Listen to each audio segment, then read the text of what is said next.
I was sitting here yapping about D&D, and here we go into Sky Temple, map number 1. Good morning, everybody. How are we doing? We're heading into the, not County Hunters, Bounty Hunters. There we go. Bounty Hunters on the left. We have Rip on the right.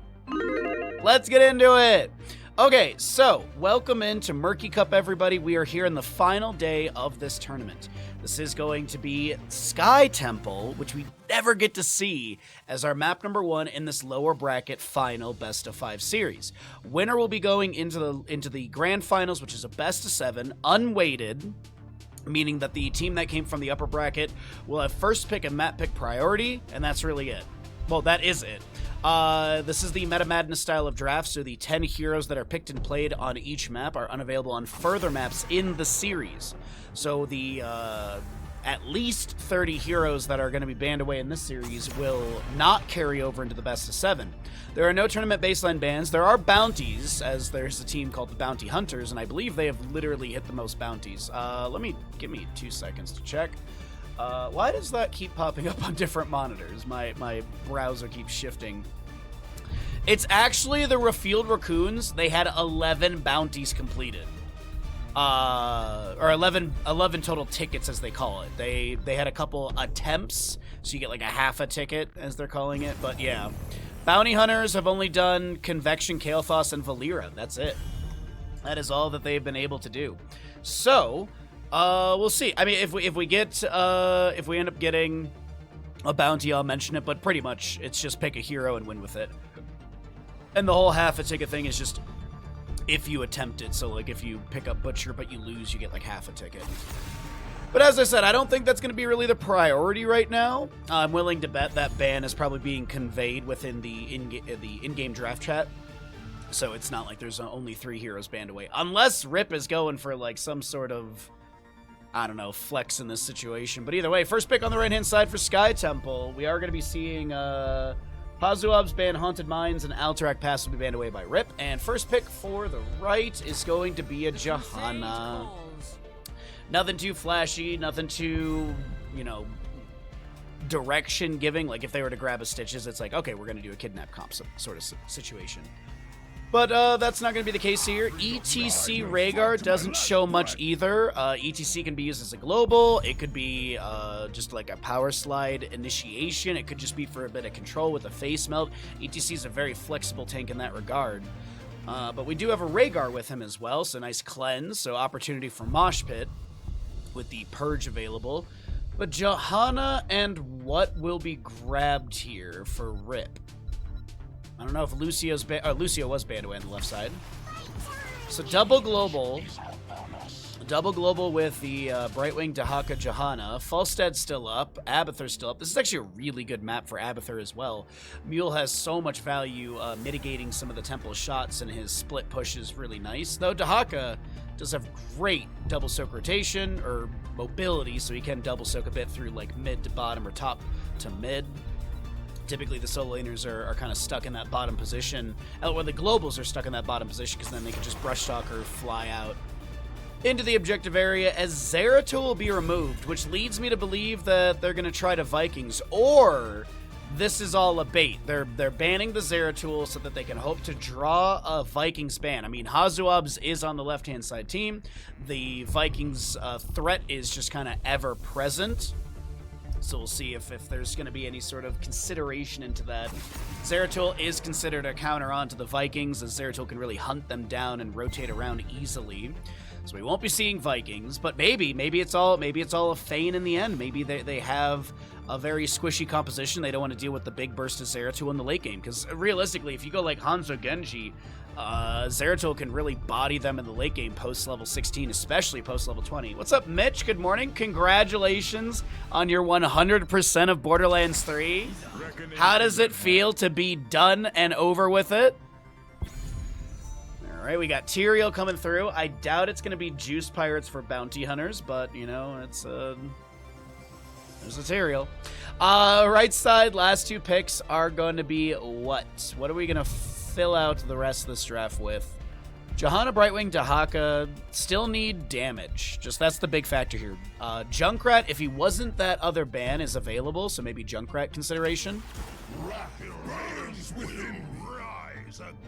A Stabby Daddy and a Worgen. Okay, so it is going to be like a hyper carry Grey Mane, but Imperious damage is so bonkers good right now. I'm here to help.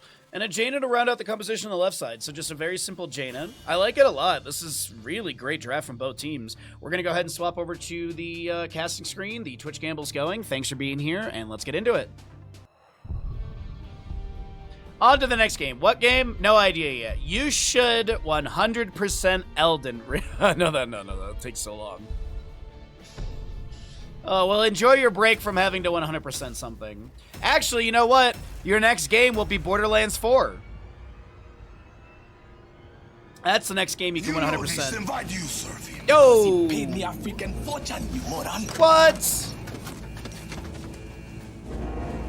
You got paid? Devastated. Thank you. Oi. Oi. Devastated, thank you for the tier 1 for 29 months. I appreciate that so greatly, and so does Bandit. Welcome in and welcome back. You are just in time to get some channel points in for a Twitch prediction and catch map number 1 of this best of 5 lower bracket final. Wubby for the side of Bounty Hunters will be your ETC. Yes, the Wubby. You got a Dino Genji, Hazuab's Jaina, Rutsu is on that Rhaegar, and Breeze. Yes, that Breeze as well will be on the Tyrael. Right side of the map is going to be the crew of RIP. We have Vac playing the Brightwing, Blood on the Stabby Daddy Imperious, Krankle Johanna, Azerite Greymane, and Sven is the Dahaka. Let your battle begin. Okay. I'm ready for it. Watch this space, Baha. The space. Like Tim Curry space? Jade is going to be Fingers of Frost level 1, Ardent Defender, or Ardent Restoration, sorry, for the Tyrael level 1. You've got the Guitar Hero ETC. Genji going to be picking up his Agile Dismount and Colossal Totem for the Rhaegar. We have Greymane with Viciousness level 1, Tissue Regeneration Dahaka, Impaling Light for the Imperious, Brightwing with the Hyper Shift, and Zealous Glare Johanna, as we do have Sven in top lane getting bullied, but no phase shift from Brightwing to be utilized. Sven backs off, taps well, and will be A-okay. First objective phase for Sky Temple will always be in the top and center, the second objective phase being in the bottom location. It's the only objective phase in Heroes of the Storm that is standardized in, like, because there's RNG with it later on. It's the only Heroes of the Storm objective phasing where you get 2 that are actually standardized. Like Towers of Doom, for example, the first one is always top, left, and right, and then you have an RNG location of center or bottom. And then you go into full, like, is it double, is it single, is it triple sort of situation. Rarely do you get triple back-to-back, but either way, just interesting little tidbit for Sky Temple. And also, as I mentioned, the lore yesterday, that right there, if you left-click on that well lid, that'll get you the little Easter egg from Tomb of the Spider Queen. Because lore-wise, Tomb of the Spider Queen is below Sky Temple. Kind of cool. Kind of cool how, like, I really wish, like, and I know they are working on, like, the world lore for Heroes of Storm with that whole Alex Straza thing and Dark Nexus and blah, blah, blah, but it would have been really cool to see, like, what the plans were to see, like, for the future development of just the lore of the game. Maybe one day, maybe one day we can have a tell-all from a dev and we can hear all the stuff that they were working on. I mean, we know that they were working on, I think it was Selendis, right, from StarCraft 2? She was supposed to be, like, the next hero in the game. Which I'm always happy with more StarCraft 2 content. I think that's one of the lowest game representation in Heroes of Storm. Might be Overwatch, but we don't talk about that.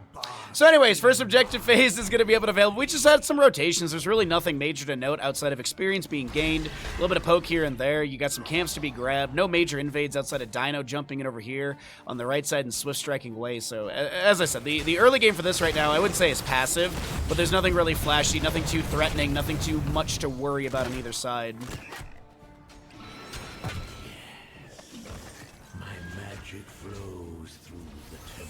Shots from mid-temple start firing to the right side. Those will be nullified currently as Breeze was fighting into Krankle, and if there's opposing members on the point, it is going to be neutraled, or no shots will be fired. We do have ETC on top lane, getting top shots on the top fort.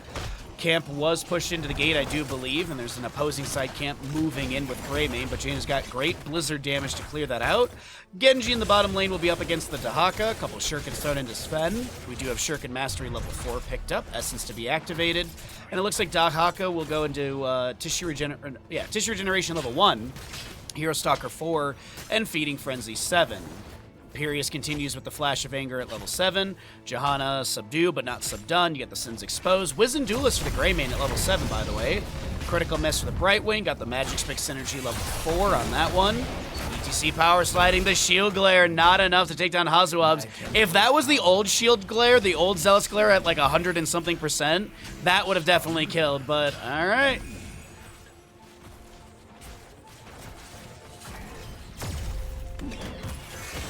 It's the Lost Vikings. Well, I mean, yeah, I see what you mean, but like, we don't count that.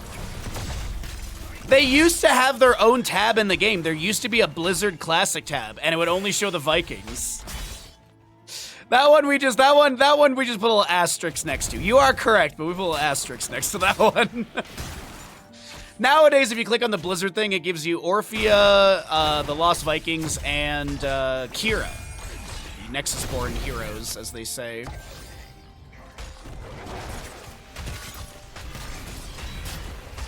Really want Reinhardt so he can get a new tank. He seems good. I don't think we'll ever get Reinhardt purely because we have a Reinhardt skin in the game. Like, even when the game had active development, the moment we added Johanna Reinhardt skin, I was like, okay, they're never going to put Reinhardt in the game, because that would be then very confusing model-wise. Like, and if you're sitting there saying, like, people get confused by models, we used to have animated portraits in Draft, and they took it away because the community complained that they couldn't tell which character is in the portrait because the skins affected it, even though the portrait, you can literally hover it and it shows it, but something really cool from Here's the Storm got taken away because people complain because they can't use common sense. I don't know, man. Anyways, next objective phase is going to be in the bottom of the map. Sven will be working through the minion wave that was pushed up by ETC. Looks like Wubby's doing a fairly good job on that cow. We do have heroics coming through on both sides. We do have a stage dive ETC, Judgment Material, Water Elemental for the Jaina. It's going to be an X-Strike Genji and an Ancestral Healing for the Rhaegars. The Water Elemental will be popped in bottom lane. Hazuab's caught up against the corner. The Celestial Charge comes through. The Ancestral will be there into Hazu. Some healing debuff from Sins Exposed. Wrath of Angiers will pull the Tyrael out of position as the stage dive in from ETC will connect. Blood on the left side getting so very low, and that'll be first blood picked up by Dino, the Genji.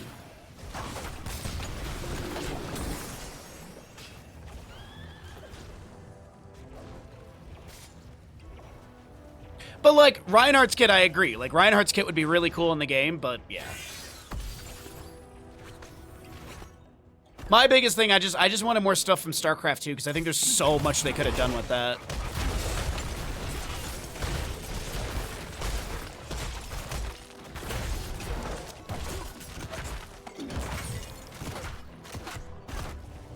Alrighty, bottom objective will finish out here. Not going to take down the bottom fort, but it's going to be fairly low. Jane of Blizzard lands onto Crankle. There will be a bit of damage onto Wubby. Water Elemental summoned once again. Sven, who brush stuck down here, will have to back away.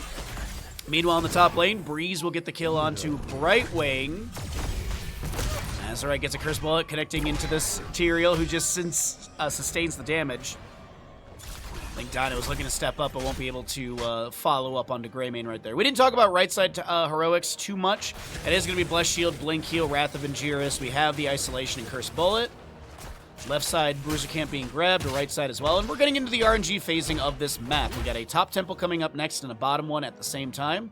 Double temple phases there. We do have the boss available in bottom lane. No one angling for that just yet.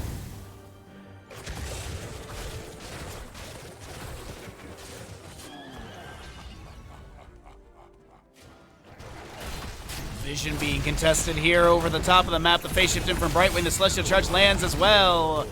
And the members of RIP find their first kill into Rhaegar. Pulling in that experience, trying to keep parity on the map.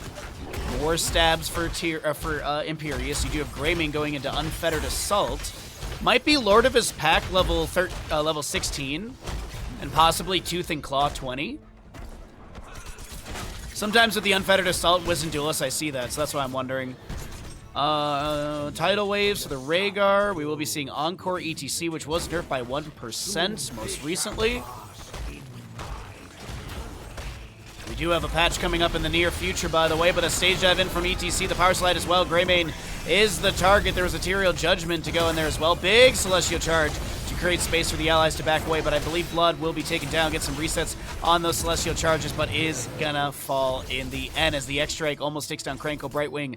Healing seems to not be enough, and Dino chases in. That will be 5-1 in kills as our next Temple phase will spawn at a very inconvenient moment for Rip, losing so many members. Blue team has crushed.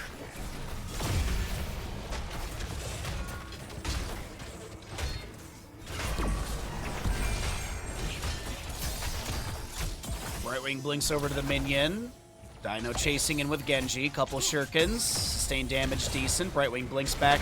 Isolation will land on a Genji, but I think he's still going to be fine to back away. Meanwhile, Breeze is on the objective, and Temple shots are rapidly reducing the enemy team structures to rubble. And we're down to keeps on the right side. The forts on the left are very low. Keep that in mind as well if you look at your mini-map. I mean, that bottom left, on the top left of your screen, yeah, there's those just shots do rain out, and we'll take down one structure. Might actually get all 3 forts. Nah, it's going to be really close, though.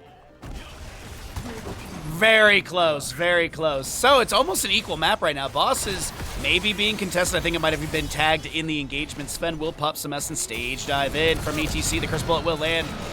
No Lurk Restrain level 4. Azerite lunging in. The Celestial Charge does connect in. That'll be ETC going down. Tyrael jumps to the side. Another Celestial Charge, this time onto Dino, will connect. A double kill picked up by Rip, saying this is not going to be a one-sided series. We're going to put you on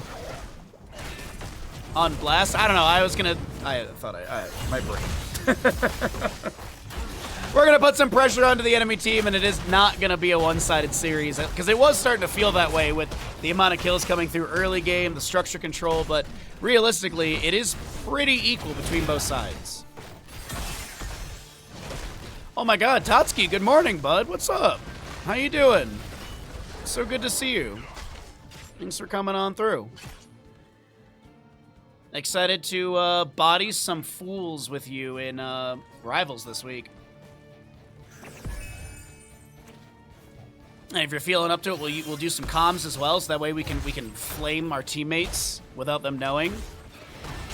You gotta be able to blame the randos. 16s on both sides. Boss plus Siege Giants moving in through bottom lane. The Tyrael Judgment's out onto Azerite. The stage dive in from ETC. Celestial Charge lands onto the Big Cow. We do have a Curse Bullet going out as well, but no kills to be found on either side. Bottom boss is still working through. Looks like it's going to be sidewalls and such taken down. Boss will get a couple autos onto the keep. This will be another camp stolen away as our single objective phase is coming up in the center of the map. I'm expecting a full, nice, big 5v5. Maybe an invade on this camp over here, though. Crankle is a little too late. Yeah, Tyrael's here. Tyrael, Eldruin's mic gets thrown in. Guardian. Top fort does fall in the end because, of course, these tower shots. Mid will fire to mid. Mid keep. I know, Tatsuki, there's so many amazing people here early. So nice of them to show up and support Bandit.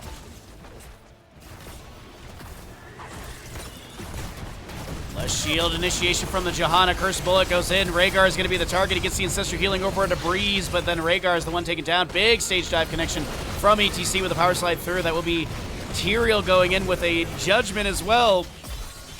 Imperious and Johanna fall.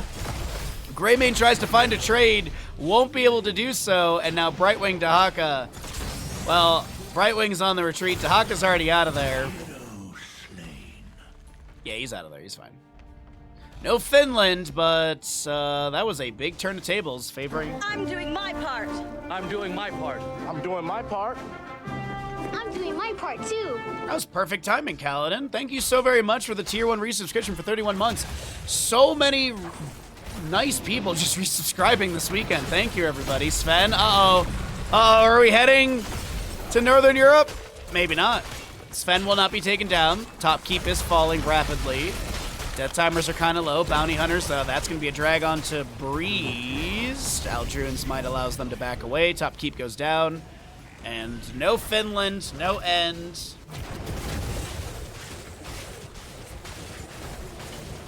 I know, Tatsuki, that tilted me as well when I saw that rocket was the literal last page.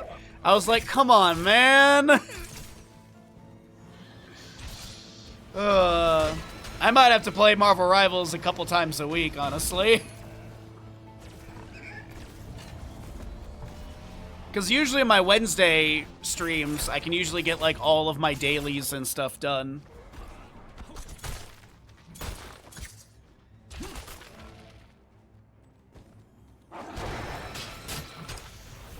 Alrighty, Wintermute, you got the Angel of Justice as well. You've got a Crowd Pleaser ETC, Living Weapon, and Farseer's Blessing. All of the members of Bounty Hunters taking heroic upgrades for their 20. Oh, definitely I will, Tatsuki. Thank you so very much. I have such a bad habit of not playing stuff off a stream.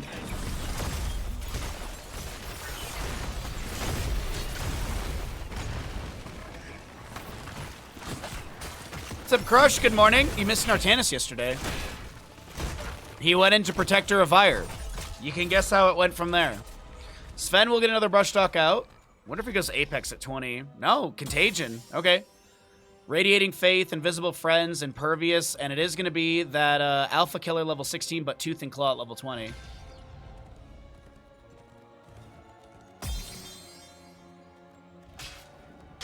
We'll be in top lane at Stage Dive. He's out of there.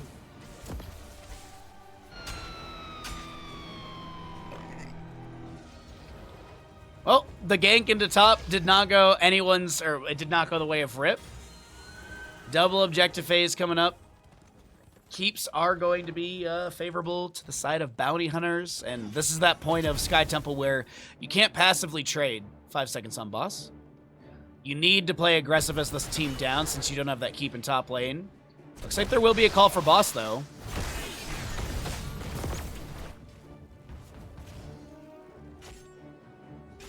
On my way. ETA soon. Now I have Twitch sub. ho, ho, ho.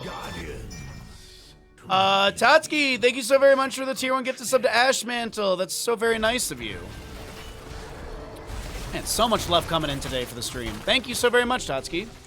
Bottom boss was grabbed. Meanwhile, Wubby gets the top lane objective. The rest of the team is just pushing in. Bottom keep is taking significant damage. Greymane is just trying to push up the wave in bottom. Dahaka he brushstocks out. And Tyrael goes in to try and save the Rhaegar. The Wrath of Angiers misses. The stage dive from ETC leaving the point. Greymane's currently ending through bottom lane.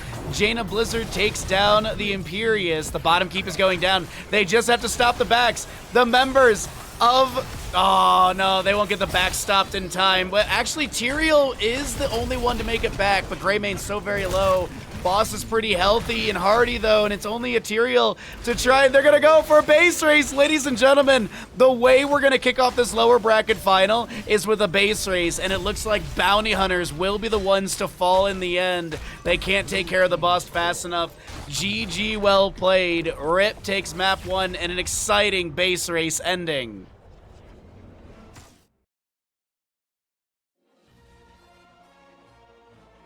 Thank you again so very much, Tatsuki, for the gifted sub, Kaladin for the resubscription, and Devastated for the resubscription as well. We got pretty close to a hype train. Actually, we're like 20 seconds from a golden hype train, but I don't think that's going to be happening here because by the time you hear me talking about it, it will be gone. So we've missed the golden hype train. Oh no, everyone. We missed the golden hype train. No. Not the golden hype train. There's no monetary benefit to me outside of a hype train. Anyways, we're going to go ahead and roll out some ads. We're going to get ready for map number 2. We have paid out the people, and if you're not subscribed, please do consider subscribing if you'd like to help us push our sub goal up. We are 16 subs away from ordering more canvases for the Baharasas. Your subscriptions help us sustain full-time streaming, so we can bring you good content, great games, and I can pay my bills.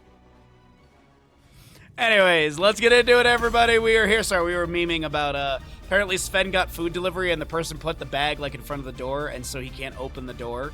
And someone in the lobby was like, easy, just call a neighbor to come get the bag for you. And I couldn't type it fast enough. I was like, imagine knowing your neighbors.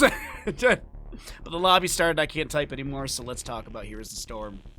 We have got on the left side the members of Bounty Hunters down in this best of 5 series. They'll be opting in for first pick priority as the losing side, which means Battlefield will be chosen by the members of RIP. Players doing this random stuff in a mid-series in a major tournament broadcast. What else is new? Well, I mean, it's just Heroes of the Storm. It's, you know, it's not that big of a deal, even though we should treat it as the biggest MOBA in the world. But when I'm the player, it's not that, you know, it's okay when I'm the player to do it, you know? Let's get into our gamble here. We have Garrosh banned away immediately by the Bounty Hunters.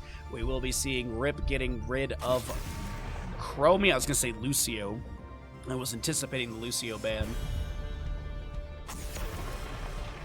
Luther to be removed as well. I know, Tatsuki, all the cuties are hanging out here. That's so nice of people. I really do appreciate it. So many places you can be watching content on Twitch. So many places you can be watching Heroes of Storm. So thanks for choosing our cozy corner of the internet. Will it be a Lucio ban? Junkrat ban? The 10 heroes that we saw in map 1, ETC, Tyrael, Johanna, those are all unavailable because of the Meta Madness style of draft. It's going to be Blaze removed. Okay. So Lucio is still up. I don't know if he's a hot priority for either of these sides, but I do like him quite a bit. It's going to be a Malfurion out the gate. First pick Malfurion. So definitely something they want to employ with mana return, with innervate value.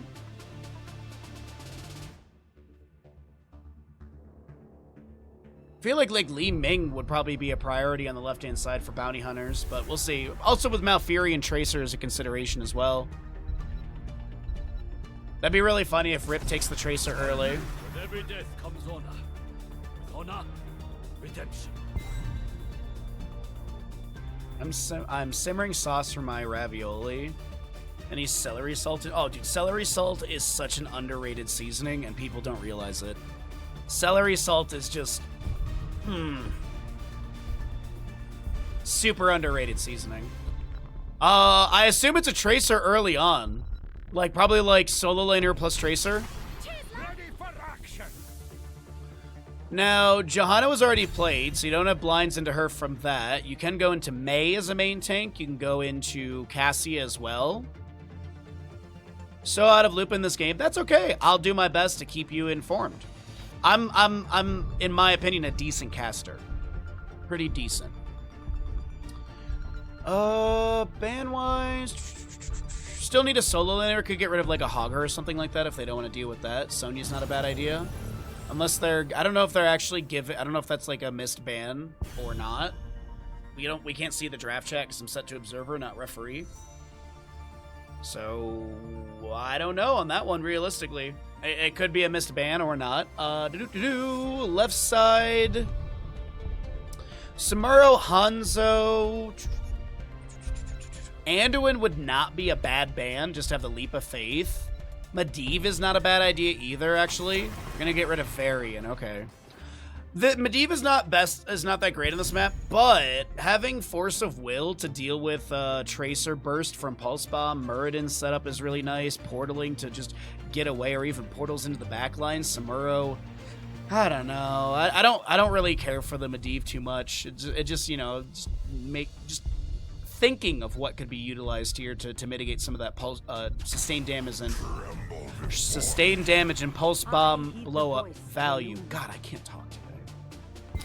Diablo and Tyrande are going to be grabbed. Huntress Mark applies to the Immortals, so you can get damage amplification on the race. You also have the Lunar Flare to follow up the Diablo Shadow Charge and stuff, so maybe pressure into Tracer that direction. Still need a solo laner on the right side. Well, I guess Samuro is the solo laner, but we'll see if it's going to be what they pick up with that Samuro Hanzo. Thrall and a Sonya. So hyper carry Tracer basically. Thrall does really brawl very well, and so does Sonya. It's a pretty good draft. Sorry, I'm waking up. It's a pretty good draft from the side of Bounty Hunters. What's this last pick on the right side? I don't hate the idea of a Cassia. You get good race potential with it. Blinds onto Thrall, Sonya, Muradin, Tracer are all good. Valkyrie could go fishing. Ball Lightning's a good fighting tool. Could be Lunara also. Oh! Maiev is up. Maiev is actually huge. The Umbral Bind control is really, really good. Fan of Knives onto this very, like, in-your-face melee composition. Like, Tracer doesn't have a super far range, so, like, Muradin, Thrall, Sonya, they're all kind of in your face, so Fan of Knife resets potential are high. I actually really like the draft for Rip, but get your Twitch predictions in, and let's get into game.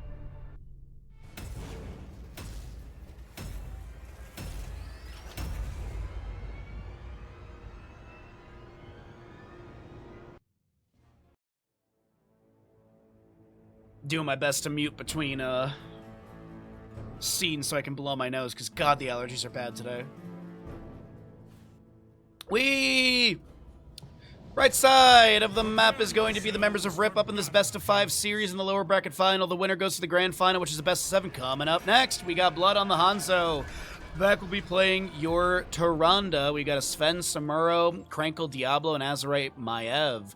Left side of the map is Bounty Hunters down, looking to make a 1-1 score through Battlefield happen with their first pick priority. Wubby, Sonya, Breeze, Muradin, Hazu.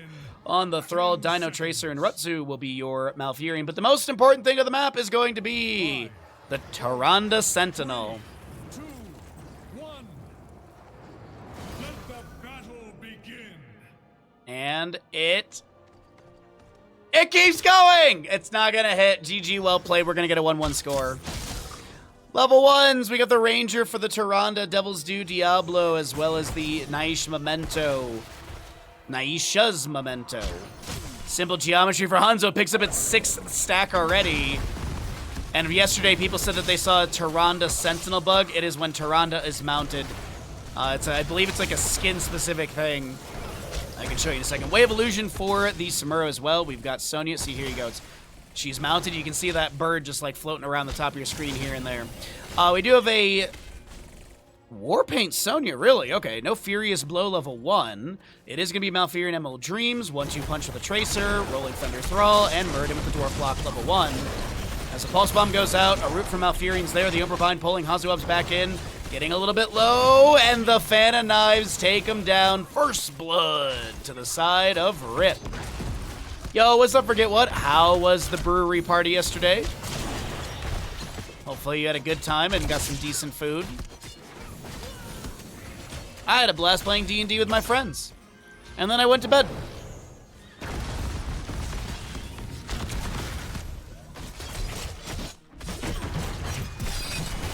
Just checking on the solo lane matchup really quickly. Keep my eye on that bottom lane as well, just to see if anyone steps up. And we do have that fight breaking out. Blood will be able to take down Tracer. A second kill over to the side of Rip, who do have the Impaler Camp pushing into the bottom lane, as well as some decent siege damage here. One tower goes down. The side walls are, the gate as well. Spirit of Vengeance in. Fire Stomps from Diablo as well. More Sentinels being thrown up. Wubby discovered in the rotation. Decides to 180 like, just kidding. I wasn't rotating down to bottom. I was staying in my lane to soak. It's wet, slick, it's ready to go. What?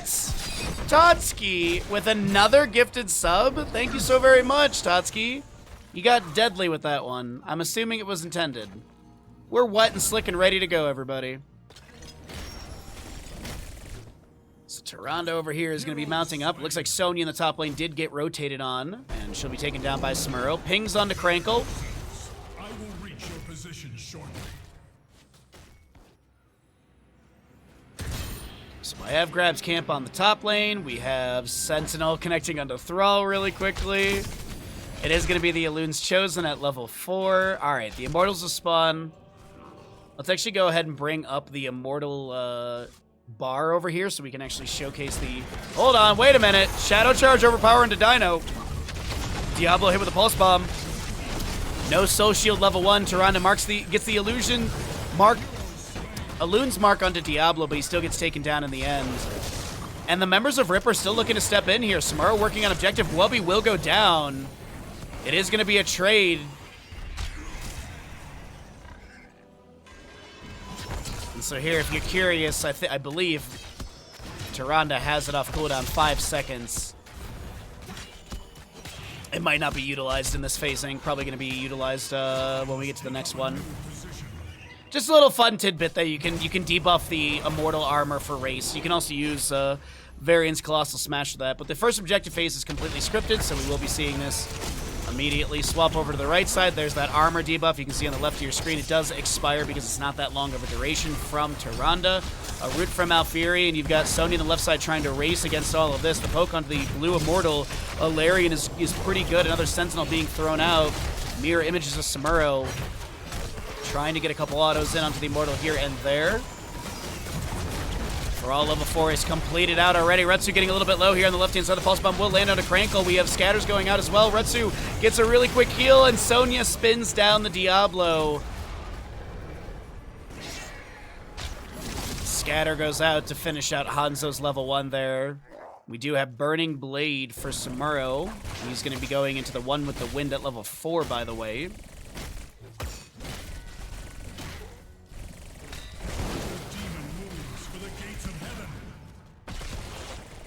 So, Belith in top lane. Thrall activates Wind Fury, getting a few autos in, also trying to back away from the enemy. Samuro managing bottom. Diablo rotating in at 92 souls for him currently. As the Sentinel gets thrown down towards bottom. Minion eats that Stormbolt from Muradin. A Frostwolf from Thrall does connect onto Hanzo, but he's not going to be too concerned. Diablo full on souls with the Sacrificial Soul level 4 wall collision pickup. So, Mortal Phase goes down. The next one should be around 7 minutes or so in game time. So until then, it's rotations, camps, and possibly getting to 10 talent here.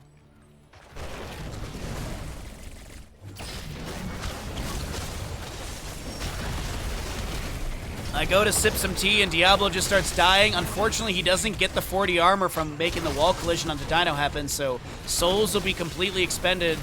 We're not post-level 10, so we don't have the reduced soul consumption. It is going to be Diabolical Momentum at level 7, by the way.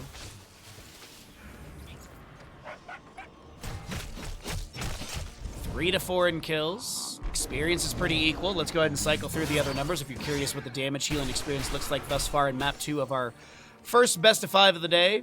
Winner of this series goes to the grand finals. Coming up next, and that'll be a best of 7.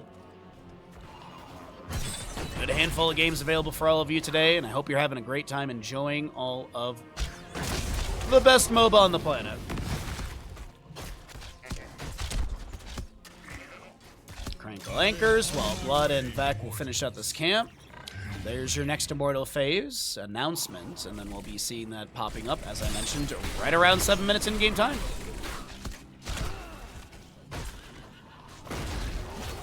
Looking to take down the top lane forward, or at least put some more pressure onto it here. Getting the periodic catapult pressure and passive experience game would be nice, but I don't think that'll be achieved.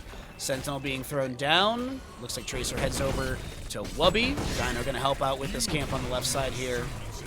Right side is up in 6 seconds, so it looks like the priority is going to be on to race. I mean, mirror images, scatters. The Immortal race should be pretty strong for Rip here, and yeah, they'll be done with it already.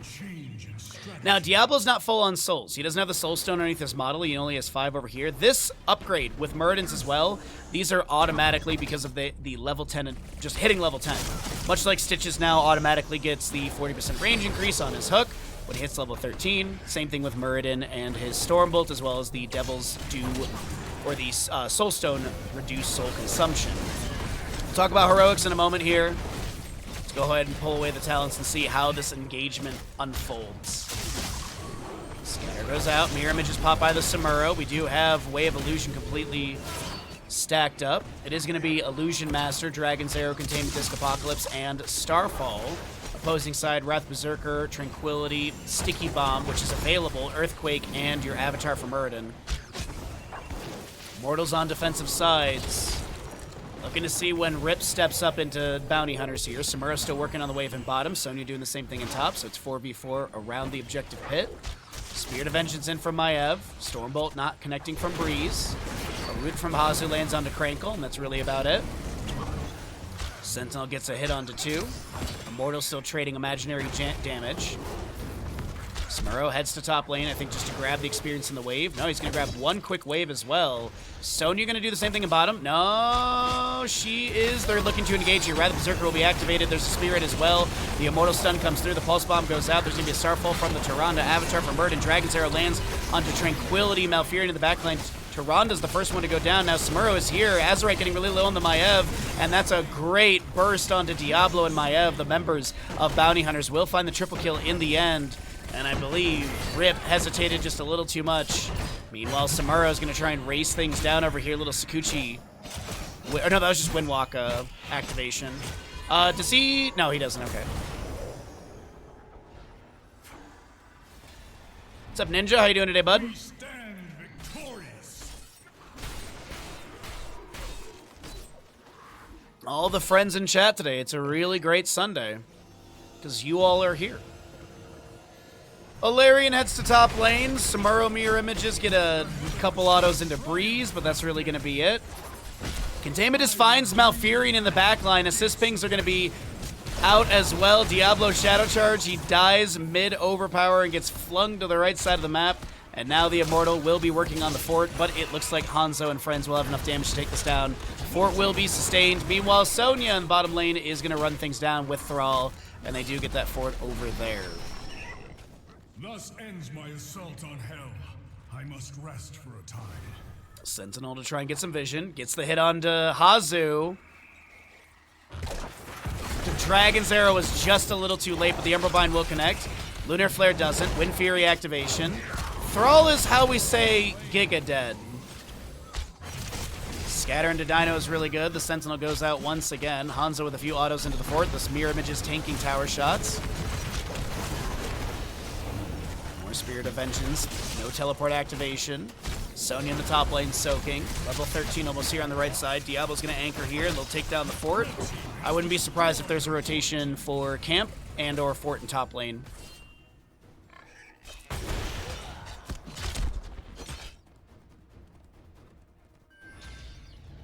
Okay, nothing really major to note at 13. We have Diablo going into Devastating Charge. Tyrande... She gonna go Quicken Blessing for movement speed? Rather Berserker gets activated. Diablo has a Fire Stomp, that's it. It is gonna be Quickening Blessing. Lunar Flare goes out. There's gonna be a Starfall as well. The root from Malfurion, but the Umbral Bind pulls Muradin back in as he was trying to Dwarf Toss away. The Spirit of Vengeance thrown in by the Maiev, but no teleport activated. Well tapped from Azerite. But it looks like the engagement is over. Bottom lane Impaler Camp moving on up to that keep front gate. We do have Fallen Shaman left and right being worked on by both teams. Sentinel gets flown in, hits Wubby there. Now will they push onto the top lane fort is the question.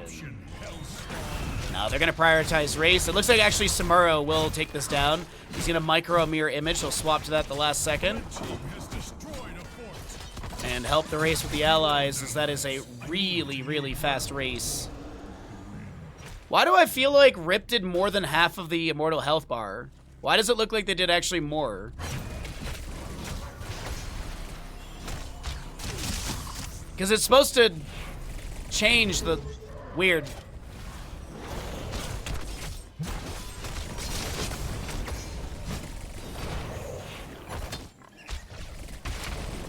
Stormbow thrown in here and there. Diablo looking for an angle. Sentinel for vision. Diablo's fallen. Soul's Containment Disc onto Tracer. Rad Berserker will be activated as well.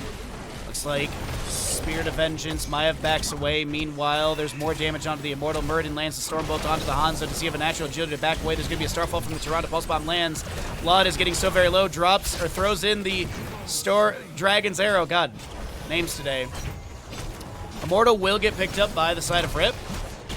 They're going to lose their Tyrande and their Diablo and their Hanzo. So it's not going to do too much. I guess Fallen Shaman finds some value in top lane.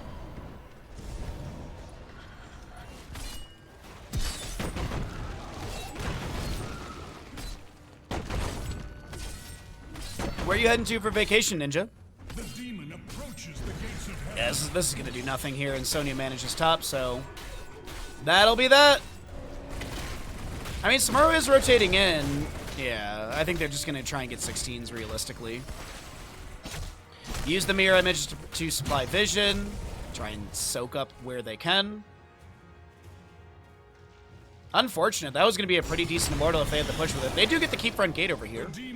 Another Sentinel from the Tyrande. Samuro has mirror images to swap to if he needs to. He will be able to. Breeze working on the bottom lane camp. And that will be also the Celestial Attunement, which is a really nice, basically it's like a cleanse. Light of Balloon removes stun, silence, and slows from the target. Giant Slayer Hanzo's a big one. You've got your Press the Attack for Samuro, Vengeful Knives, and Domination for Diablo. But on the opposing side is that Moonlit Harmony. You've got the Giant Slammer, as well as your Murd and Dwarf launch. You're also looking at a heavy-handed for Tracer and Moonlit Harmony on the Malfurion. Oh, no, sorry, I didn't mention that. The Alpha Wolf for the Thrall. Next Immortal phase will be on the defensive sides. Yes. You naturally see the vision for the blue team, so shield on the left means blue, so who would swap vision? The shield would go to the right side, so it is going to be a neutral start. We'll see who steps into who first. Sonic Arrow, try and get some vision. Chain Lightning off the sidewall, gets counter vision, if you will. Sentinel goes out. There's the objective phase announcement.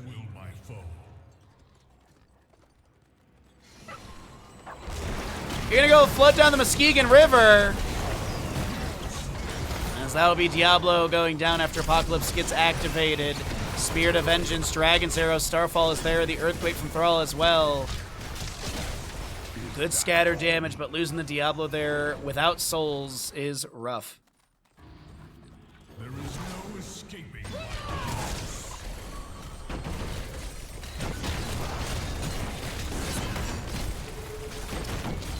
Sonic Arrow to get vision. Breeze Dwarf tossing out to try and threaten and zone, but the first half easily goes over to the members of Bounty Hunters. Looks like they've got good trajectory here at map number 2. 4-kill advantage. Dwarf toss in, Spirit of Vengeance to the side. You do have Samuro looking to put some pressure onto Hazuabs. Containment just lands on the Tracer. Hanzo with the natural agility over the wall. Breeze with the Dwarf toss to try and chase in. Lands a double Stormbolt here. We have Blood getting very low. Diablo comes back in with the Shadow Charge. Lands that, gets the armor, gets the second Shadow Charge. Breeze getting a little bit low. Malfurion Tranquility is activated. Samuro mirror images swapping around. Bottom lane is still pushing in. Top lane as well. So the longer this is delayed, the better it is for the side of Rip. They may not get the objective, but they are getting siege in other lanes and things are pushing up. Sentinel finds the double hit onto Dino Wubby. And it looks like this is Bounty Hunters being relegated to wave clear. And can this race go quick enough? Diablo and Samuro kind of anchoring here. Murd and Dwarf tosses in, lands the Stormbolt. Sonya Wrath Berserker is there as well. Rip need to find like a massive multi-kill to be able to then go and race down the enemy Immortal. Pulse Bomb lands onto Azerite. That'll be Maiev going down. No Vault to the Wardens available. Starfall from the Tyrande mostly mitigated during the containment disc activation, and it looks like Bounty Hunters will be able to pick up this Immortal. It's going to go into top lane as we have the more well-defended lane with that Ford available. Tracer looks to step up. Murden does not land the Stormbolt.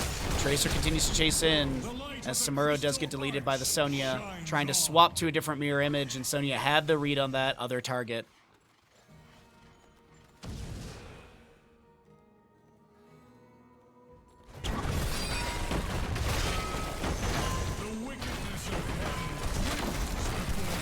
More Foley movement stuff? Nice, dude. Diablo, what are we doing? Are we, like, setting up for, like, a crazy flank play with Apocalypse? 5 seconds on Maiev, 23 on Samuro. Frankel setting up for I don't know what, man.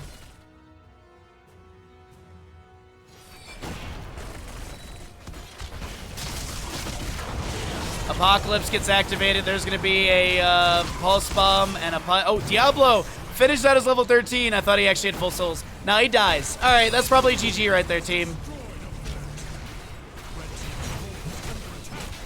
Prangle tried to make some crazy play work out? It doesn't. Core shielding is starting to drop. Samuro will fall on the left side to the Immortal Stun. GG, well played from Sven. Tyrande falls as well. Malfurion, Tranquility is here. Tracer does go down, but it doesn't matter because this will be map number 2 to the side of Bounty Hunters. And ladies and gentlemen, we got a series on our hands. It's not going to be a clean 3-0 from either side. What's up, Divine? How you doing today, bud? Welcome in.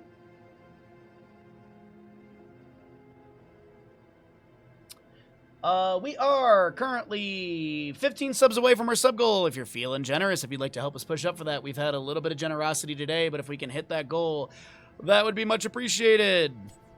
We're gonna Alrighty, everybody. We are back and ready to roll into Cursed Hollow map number 2. 3. Sorry, it's early. We have Bounty Hunters on the left side. We have got Rip on the right side. This is going to be your first best of 5 of the day in the lower bracket final. Yeah, next Sunday, July 20th. There's also a Discord event for this as well, Colio. If you're in the Discord, I have made a Discord event for this, right? Yes, Community Day, 12-hour stream with viewer games all day, starting at 6 a.m. West Coast USA. Sunday. Oh, no, you're good. Hey, you know what? You're partially there. Do you have access to my calendar? Me? Yes. Your wife mailed it to me.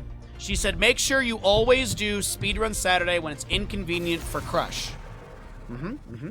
Yep.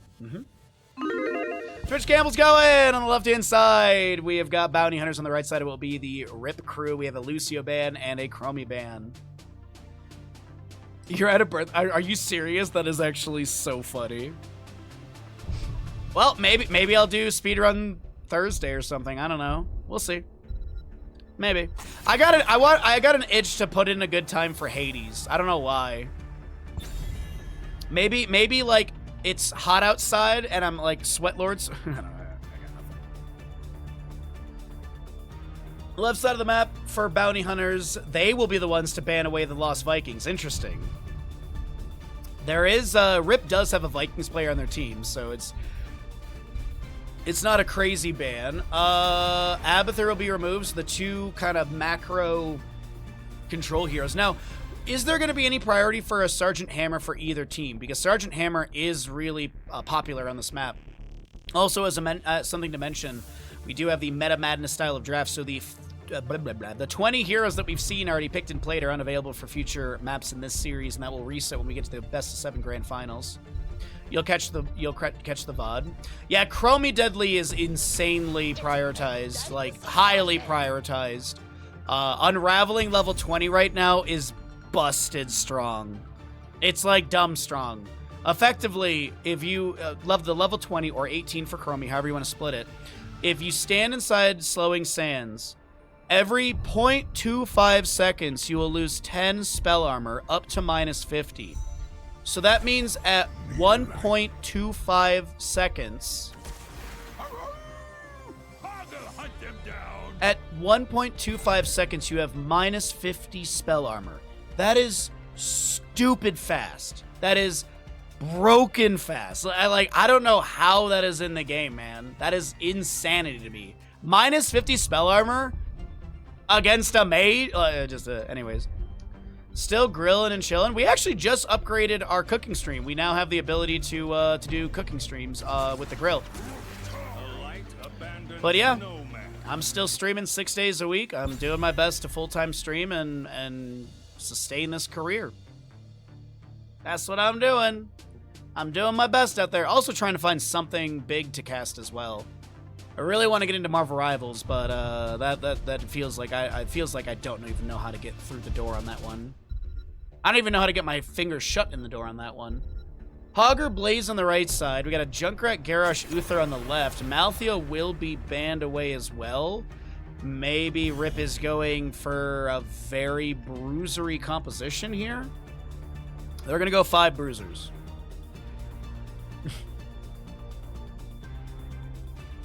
They're totally gonna go 5 bruisers. That's why they're getting rid of Malthael.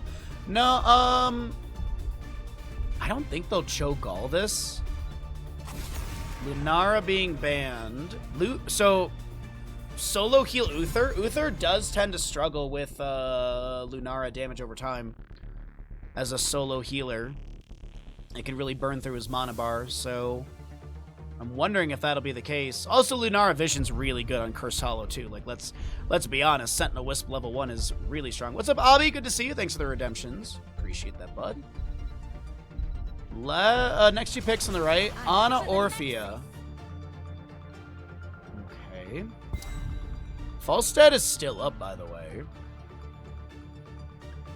Falstad's still up and available for either side, and it would really work with either composition. Gust is insane for this map as well. Being able to just push people away from, steal boss pits. Zarya Expulsion Zone. Zarya with Garrosh, maybe? Zarya Hammer, sure. I serve. No way. Rexar isn't too bad. You've got great control and vision with Misha. Zeratul just hunts around, tries to take down the Orphea Ana. They need like a true main tank, technically. Unless they're gonna consider doing like 3 bruisers and run like a 1-1-1 bruiser and have the Ana Orphea like jungle.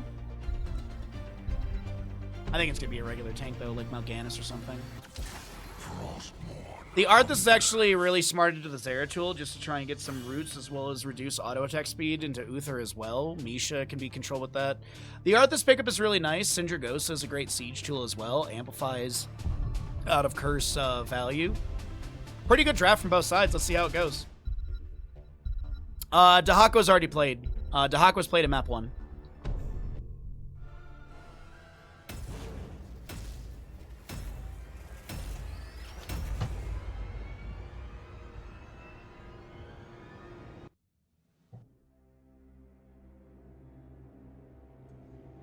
All right, we got a 1-1 score. Let's find out who's going to be coming out on top and who's going to have the advantage in this best-of-5 series. As we've loaded on into Cursed Hollow, we have Blood on the right side for Rip playing the Blaze. You've got an Azerite, Orphea, Krankle, Arthas, Sven. Will be your Hogger and Vac on the Ana. Left side of the map, who just took victory on Inferno Shrines, looking to continue that trajectory and get a lead and advantage. In this best-of-5 lower bracket final, we've got a Hazuab's Bounty Hunter Junkrat, Rutsu on the Uther, Dino Zeratul, Breeze on the Garrosh, Rexar to be played by Wubby, and of course no one actually plays Misha. Misha controlled by Misha. Well, what are you waiting for? I was not here for map 1. That sounds like you should get your priorities straight, my friend. It sounds like you do not have your priorities straight. Poor Bandit. Poor Misha. Quarter kill on the right side. Concussion Mine goes fishing for displacement. Doesn't find anything. We got a contact healing Ana. Frost Presence, so that's that Howling Blast for the Arthas. Have a nice day, Hazu. We also see On the Prowl for the Hogger, Ancestral Strength for the Orphea, and Adrenaline Stimpak on the Blaze. Left side will be your Mind Hunter for the Zeratul, as well as Extra Wound Timers, Groundbreaker, Garrosh for the Warbreaker, Wave of Light Uther, and Aspect of Prey for Rexar for the extra damage on the swoop to the minion wave. Garrosh steps up, grabs a stack, Azerite has friends all around, Krankle goes to get a level 1 stack of their own.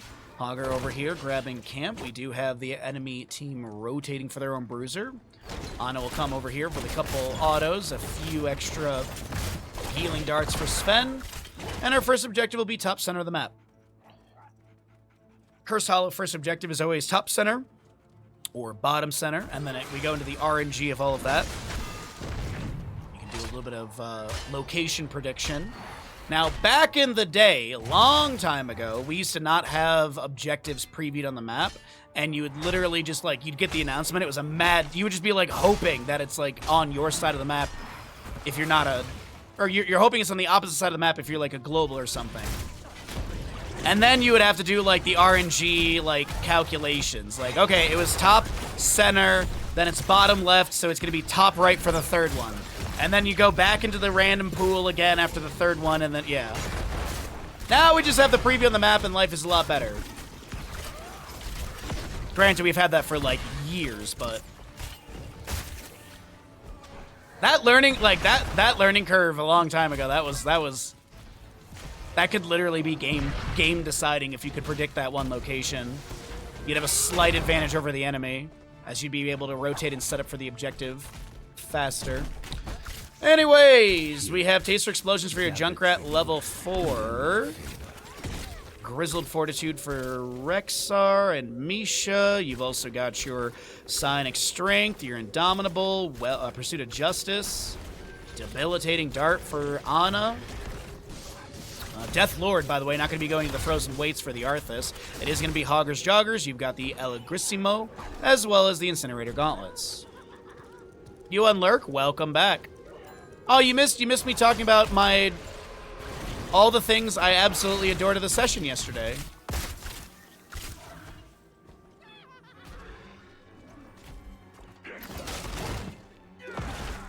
Now, Staggering Blow will go out. Hogger looking to back away. Top objective still being contested.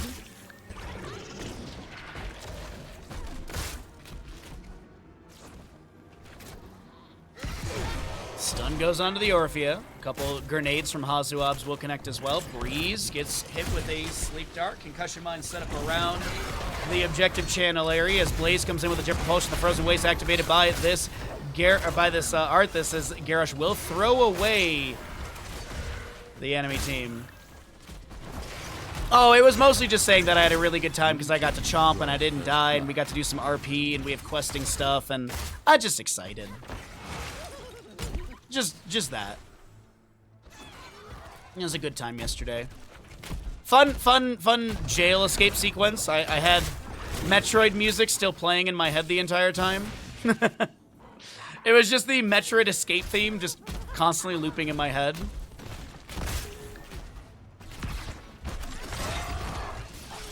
It's everything's new and fresh and exciting in our world.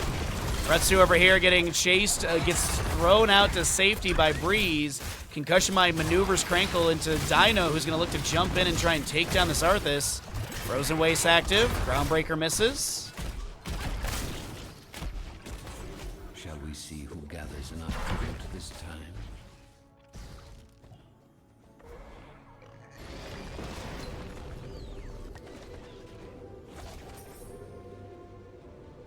You start your D&D back up on Tuesday. You're excited. And Shark, yeah, I got to talk about, yeah, we talked about Shark People as well, Setna was mentioning.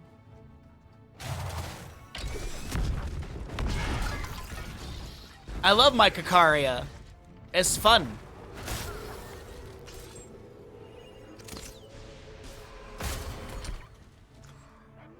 Alrighty, level 1 for your Zeratul, by the way, is completed. It is going to be the Shadow Hunter going into the Wormhole at level 7. 37 stacks on Hazuab's level 4. 12 for the Garrosh Groundbreaker. You have 12 on the Frost Presence for the Arthas, and 31 Silver Light for Uther. Mind Devourer is going to be on the 9 stacks of 30 as well. Anti-Healer for the Ana, which is massive, by the way. 2.5 second healing debuff, which is so big. We also see Nanomachine Coating for the Oil Slick upgrade. Might of the Nerazim, Warlord's Challenge. You've got your Riptire Junkrat, Divine Shield, and Release the Board. Sindragosa coming in for the Arthas, Nanoboost, Hortipulse, Eternal Feast, and the Bunker for Blaze. Concussion Mine set up on the point. Ana goes down, a second kill over the side of Bounty Hunters as Hoggery has a really good bounce through all of this.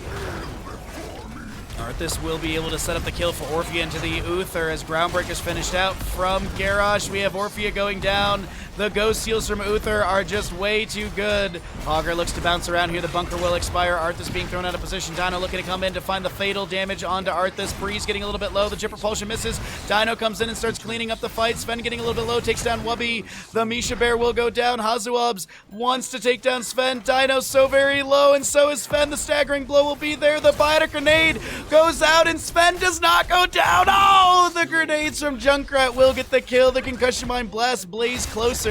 He steps up into Breeze with an Oil Slick and Jet Propulsion. The auto attacks from Ana with the damage over time will be enough to take down Breeze with the Twin Flames as well. An absolute bloody brawl around that Bruiser camp. And it is going to be the members of RIP coming out on top. They didn't get the channel on the camp, but they got kills, and they're going to go for boss.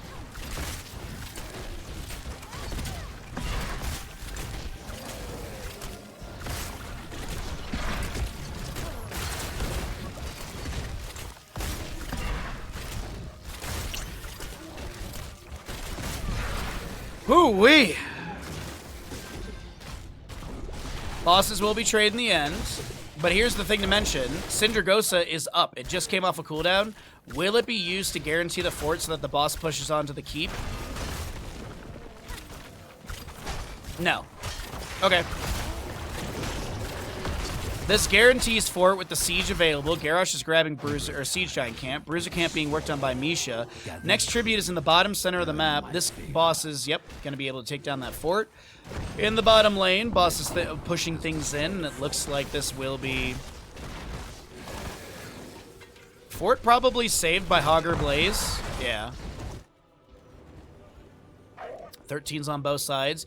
We actually have the Dust Devil. We've been seeing this pick it up a little bit more. Gain 25 armor while Hog Wild is active, and for 4 seconds after. When at or above 50 rage, increase the armor to 40. Fia looking to clear out this mid lane wave really quickly. Ana going for the channel. Looks like it is going to be curse given by bounty hunters, and I think that's the right call. Bottom fort probably goes down. Mid lane fort will be the next one assailed here. Arthas E clears that out. Yep. Jesus hanging around. The oil slick goes out. Zeratul in the flank position. He's going to be seen. Danger ping comes out. Hogger on his way up towards this mid lane engagement. Zeratul trying to get some damage in. Nano boost onto Orphea, I believe. That's going to be a Misha charge onto her as well. The bearer is not going to be taken down. Dino's so very low. Hortipult in from Hogger, but Dino able to blink away with 200 and something HP. Bottom fort did get that wave pushed up on it. Zeratul's going to try and manage that. He taps the well, but Sven's here. Out of range, sets up a bounce into range. Boards unleashed by the Rexar over here. Blood taking a bit of damage. It is going to be a Howling Blast landing on to Breeze, who has to sidestep that Eternal Feast. The Zeratul and Hogger on bottom lane still brawling out. Looks like Dino will not be taken down. Back over in the mid engagement. Azerite looking to chase on to this Rexar. Honestly, if Rexar gets Divine Shield, so should Misha. Let's be honest. Crankle caught between a Concussion Mine and a Steel Trap will be taken down. They don't get the mid lane fort in the end, actually. They were so busy fighting, they forgot to hit the structure. And in the end, one whole fort will be taken down. That's it. That's it. Boss in the bottom lane, 2 minute 30. Boss in the top lane, 2 minute 20, so a 10-second difference. 12 minute 30-ish in-game time for both of those.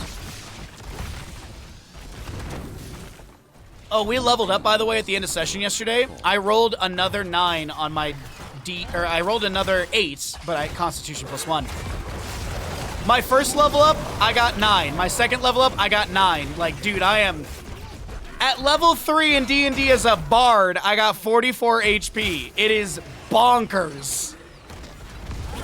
Speaking of bonkers, we have Blaze coming in with a jet propulsion.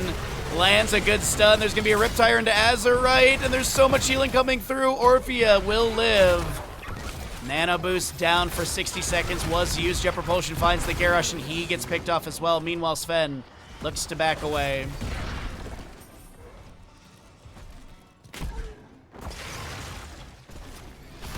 Sindragosa. Ratsu is going to be stunned up against all of this, but they can't. Wait, Concussion Mine. Stun. Sindragosa does have the structures locked down, but they need to make sure Arthas has a retreat path first.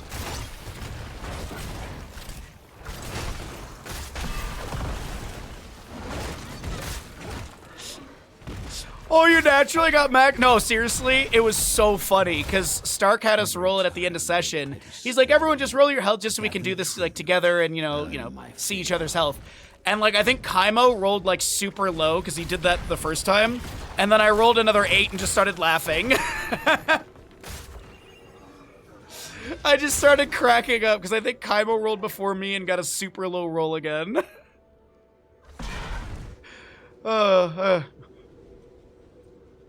Good times. Puts a smile on my face getting to play games with friends like that. So, tribute here on the top left of the map.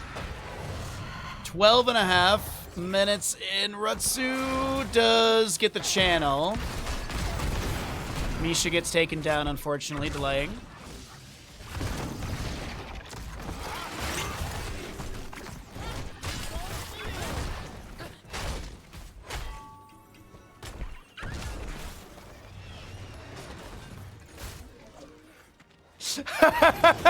Yes, Stark. Oh, dude, it's so funny. Hortipult on a 10-second cooldown. No, it's on a note. It's not even on cooldown. The animation was interrupted, but I didn't even put it on 10-second. Interesting. There's going to be a Divine Shield on Zeratul as he jumps to the backline trying to take people down. Ana will be the one picked off. Orphea will be able to get the Misha. Lay's trying to back away. Actually, he has Bunker. Sindragosa comes out as well. Blood trying to back away. The Groundbreaker does not connect, but that is going to be still Zeratul chasing in and finding the damage needed. Rexar in the bottom lane gonna feign death. How long can it's a while too. It's 5 seconds, which is like forever. Now Hogger looking to find a way out of this one. Does he have a bounce or anything? Orphea getting thrown out of position. Hobbling Blast lands. The invasive miasma. Chomp is not enough. Sven goes down. So many members on the side of Rip are being taken down here, and they're going to get cursed as well. Howling Blast to delay things out a little bit so Ana can maybe... Oh, Crankle. No, no, no. Crankle, no! Unfortunately, too, you don't have a retreat path. No Finland, because Ana's up. But yeah, Crankle, I'm sorry. Nope. Sounds like you need a tank. I am the tank.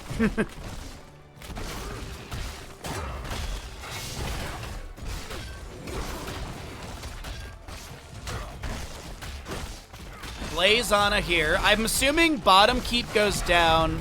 I don't think bounty hunters win here. I think they get a keep in bottom lane. They'll get fort and top from the minion wave. They'll get fort and mid as well. Someone get that last auto. Because objective is about to end in 25. Top lane fort being massacred. Arthas is back up in 10. Blaze may save top lane. I doubt it. Yeah. Junkrat pushed things up in mid. He also proxied the wave as you saw Hazu clearing things around this keep as they rotated up. But bottom lane boss is being grabbed. So bottom boss goes straight to core. Any consideration on trading bosses? They have to know this is happening, and they're going to see the ping in a second. I think it's get 20, back up, and defend. That's what I'd like to see personally. I think the enemy team's going to go double boss as well. Fortified Bunker, absolute zero on the Sindragosa. Dino's going to get discovered over here, but he won't be revealed. We have no control Hogger, Nano Infusion, and Orphea will pick up the Eldritch Conduit.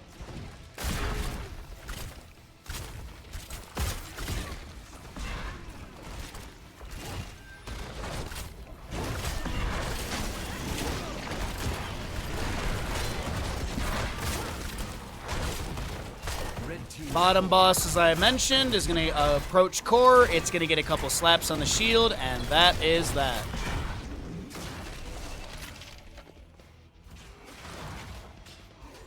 I'm still trying to figure out how it's possible at 3, even with perfect rolls. That's 24 plus con. Stop doing math and just accept my perfect stats, okay? But no, at least Stark has the answer for you. Thank you. Yeah, it's a racial bonus. Indomitable activated by the Garrosh. Throws the Arthas into the boss slam. The Riptide comes up. There's going to be Hortipult in from the Hogger. Both teams do have their 20s and his cannonballs for that Junkrat as we have your Sindragosa Absolute coming out as well. The Eternal Feast from Orphea was activated. It is a kill onto Hogger. Boss in top lane below 50%. Arthas is going to be thrown out of position once again. The jet propulsion from Blaze comes through. There's a Biter Grenade going up. There's a Nana boost on to Orphea. She's going to look to chase in and gets the double kill for the team. The boss is going to be cleared out by the keep, and they're chasing on to this Rexar. He may feign death. Uther, by the way, has redemption, so he's about to respawn, and Rutsa will be able to make it out. It looks like Wubby is going to get chased down. Sleep Dart goes out. Arthas almost taken down by Zeratul on these cannonballs. And he won't be picked off here, but the top lane keep will get cleared out completely. Blaze has Gnaw, he misses the jet propulsion. They're going to try and take down Dino, who's dipping, diving, dodging all around. Azerite trying to trade here into all of this as well. The Eternal Feast will be activated. The Divine Shield. Zeratul going to try and make a big play off of this. A 1v3, he gets one. Dipping, diving, dodging. Jet propulsion into Rutso. Vac on the right side is getting low. The Riptire comes through. No, the Riptire is going to chase. It doesn't actually activate in time because Blaze started. It activates too early because Blaze started pressuring onto Hazuabs. What's the game plan from the side of Rip? Are they going to continue playing the map? Is there aggressive action to be had? Hogger bouncing near. Does he go no control as well onto Rutsu?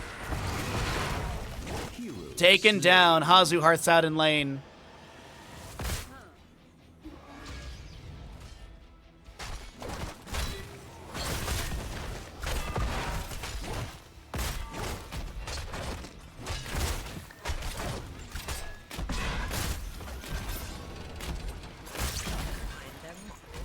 Shard. Shard. Yes, I'm a shard.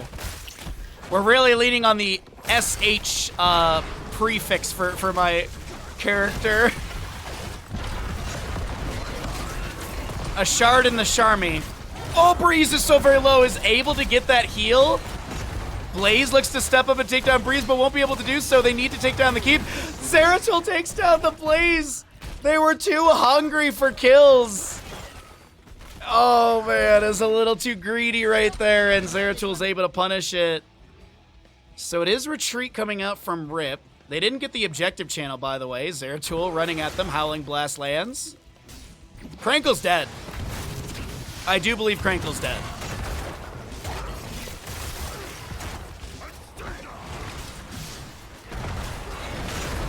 Somehow he's alive. Somehow Palpatine returned. No, he's dead. Oh man, dude, not getting the Breeze kill. It was such a haphazard moment all around this keep. That might be. No, it's not gonna be GG. Okay. Shall we see who gathers enough tribute this time?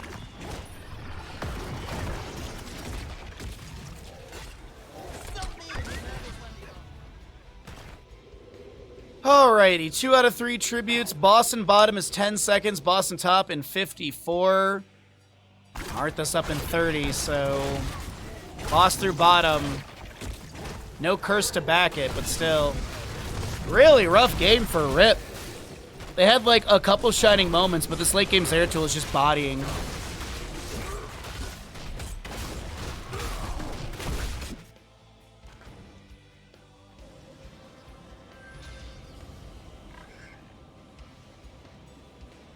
Alrighty. Oil Slick for a bit of vision. Believe it sees the Garrosh here. Hogger hearthing out of top lane after getting wave. Boss is pushing up in bottom. 27 kill game here as the Boars are unleashed by Rexar. Healing grenade going out as well. Sindragosa from the Arthas, a Riptire from Junkrat, and Dino jumps in and takes down the Yana.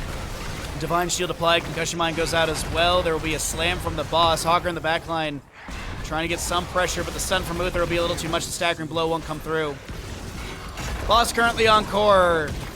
Dino looking to end here, and it looks like this is going to be Bounty Hunters punching their ticket into map number 4 with a 2-1 victory, or 2-1 lead. We'll see if we get a Finland to wrap up this one, but it looks like it is all done and dusted, as they say. Crankle, the last offender, will have no adventure to Finland. No Finland yet today, as we do enter into map number 4 with a 2-1 score favoring the Bounty Hunters. Welcome back, everybody! We are here in map number 4 of our best of 5 series in the lower bracket final. On the left-hand side, it's going to be the Bounty Hunters up in this best of 5 series, looking for a 3-1 victory through Towers of Doom, as they will have first pick priority, meaning Rip has opted in for map pick as the losing side. They have something that they want to employ on this map, and we'll see what we will be getting. But either way, thanks for joining me, everybody. We are here in the Murky Cup Season 2 lower bracket finals. The winner of this goes to the grand finals up next, which is that best of 7. And we have the Meta Madness style of draft. So the 30 heroes that have been played on the Sky Temple, Infernal, and Battlefield maps are going to be, I think that's right. Anyways, the 30 heroes that have been played on the 3 maps already are going to be unavailable for this map number 4. So of the 90 30 are taken away. We got bans at the top of the screen. Those don't carry over, but it does seem like Lucio Chromie will be practically perma-banned this weekend and throughout the tournament, as they've barely made it into any games. Oh, what do we want to do here for Towers of Doom? I know that I want to start a Twitch prediction for you all. And you're welcome to get a blind gamble in if you would like, but let's see how things unfold. So Towers of Doom, Tyrande, I believe, has already played. Junkrat's already been played. Those are really good heroes for poking around the objective. Nubarak is up and available. He's great for objective delaying, poking. Medivh will be banned away. This is a great map for Stitches as well. Anduin's up and available. He's got great poke. We have Mephisto is also really, really good around objective phasing poke as well. Tychus could be a consideration. There's so much. Vala has not seen any play today, and this could be a great map for a Vala hypercarry composition as well. Ban the Vikings. Looks like Bounty Hunters or Rip want to go for it. It's either they want to give it and punish the opposing side, or they're like, okay, we'd rather deal with Vikings than Stitches, or we'd rather deal with Vikings than Medivh. So that would be my train of thought. And Nubarak is going to be your first pick on the left-hand side. As I mentioned, not too bad. Also, Beta Barbs is a good way to delay out the objective phasing. Or objective channel. I'm trying to think of tanks available. Like, Mei is up. I believe Muradin's already been played. We had Johanna was already played as well. Diablo. We're going to get father and son duo of Varian Anduin. So good poke from Varian. Anduin delay as well with Divine Star. Might actually see like a Divine Star build. Because there's a level 4 that we see every so often for Divine Star that shoots out a basic attack at the apex near an enemy, so it's a good way to delay out objective phasings. But speaking of more delay and more poke, that's going to be Li Ming with Stukov, and this is a great draft so far from Bounty Hunters. Jaina was played in map number 1, if memory serves correct, so they can't go for like the Variant Charge, Chastise, Taunt, Jaina blow up, but there's still things like Gul'dan is up and available, and Gul'dan is fantastic for this map in my opinion too. Could be Kael'thas, could be Kel'Thuzad, could be... I don't know, I like the idea of just some burst mage. Hammer will be removed. I don't blame them on that one. Maybe weaken the solo lane situation. Genji was already played. Tracer was already played. Trying to think of good light bomb targets as well. I don't think Leorc's been played, so maybe consideration for a Leorc ban. They're gonna get rid of the Vikings, okay.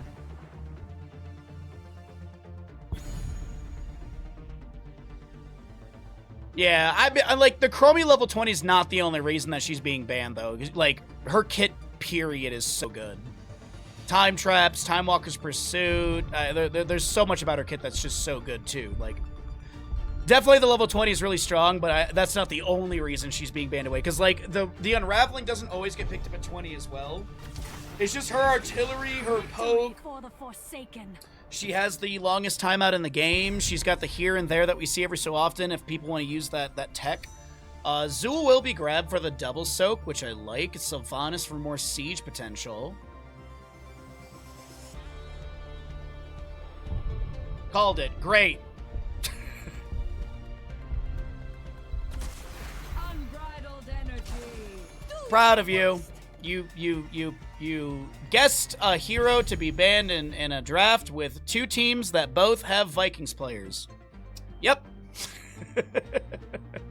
In the second ban phase as the last ban of the game. Varian, Anduin, Zul, Sylvanas. I feel like they need a little bit more damage. I like the idea of a Gul'dan still. I really like the idea of a Gul'dan. You get the Fel Armor. Finally. We'll see an Alarak. Interesting. Okay.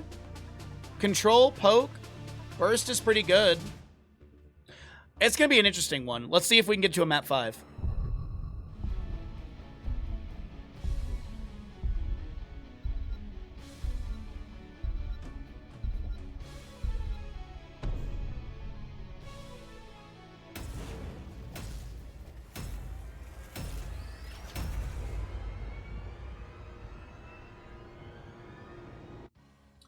Sad Protoss Man makes their way in up against Angry Bug Lady and her subservient Bug Man.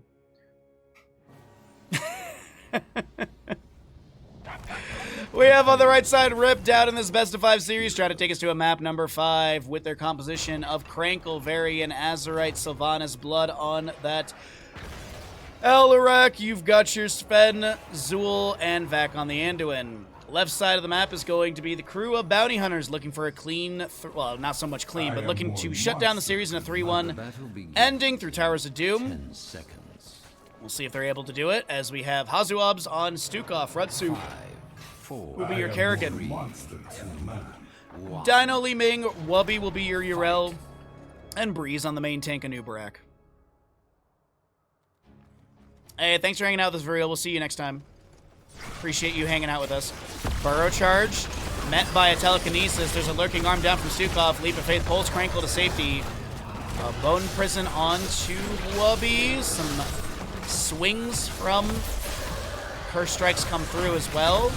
Kerrigan ravages in. The Chastise will connect onto a Nubrak. There's also going to be a Bone Prison onto him as well. Breeze getting low and will be taking down the telekinesis. Will pull Hazuobs back in. And the sustained damage will find a secondary kill. Li Ming Arcane Orb gets a connection onto Azerite, but this Sylvanas heads to bottom. Unfurling Shadows level 1 for Sylvanas. You've got your Extended Lightning. This is such an insane setup here. I think they even doubted it.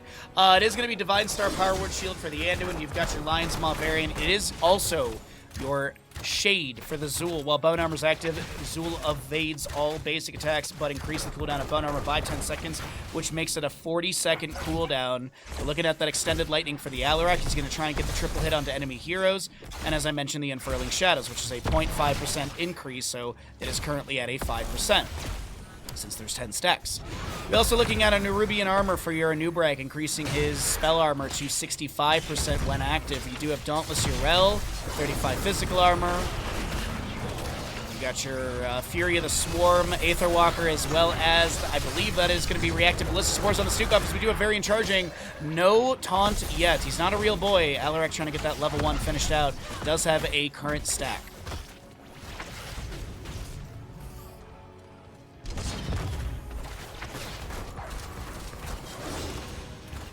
Light Bomb? Why would you take Light Bomb? There's so many people to interrupt Holy Word Salvation. Anubarak with 2. Cocoon makes 3. Wave of Force. You got Impale. You got Ravage. You got Lurking Arm. You've got Righteous Hammer. I mean, it's a perfect scenario with, like, nearly 10 interrupts to take Holy Word Salvation. What are you guys talking about Light Bomb for?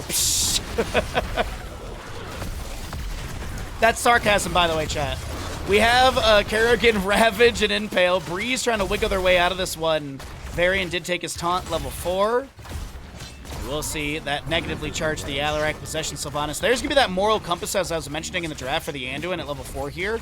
Sometimes, typically it's Piercing Light, but I like the Moral Compass because, one, you get a passive 1.1 range increase, but also the Divine Star fires a basic attack at heroes close to its apex. Charge taunt. Dino getting a little bit low. Kerrigan interrupts with a Impale and Primal Grass. Breeze getting chunked. Kerrigan ravages in once again. Zool and Urel should trade in the top lane. We do have a bottom objective. Good telekinesis. Oh, that's a good damage over time from Sylvanas with the Shadow Dagger applied to Stukov. Only 14 stacks, but hey. It is going to be a 4 core HP advantage to the right side of Rip, as they do get 2 of the 3 bell towers here.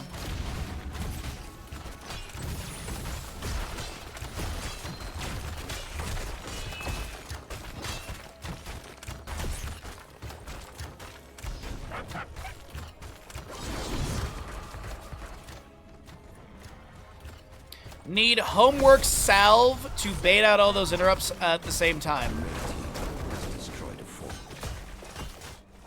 I'm sorry, I don't know what HW is. Oh, Holy Word Salvation, sorry.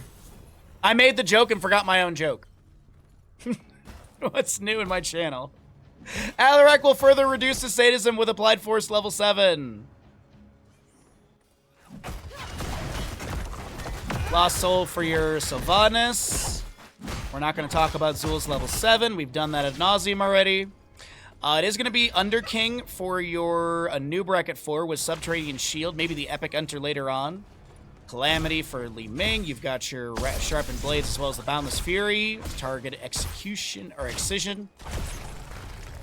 Burrow Charge met by a taunt. There's going to be a Telekinesis to pull Blood to the side. Kerrigan looking for an angle to dive in as well. Next objective phase will be top, left, and right. We do have the bottom bell tower in favor of Rip, as Sylvanas is working on the Sapper Camp.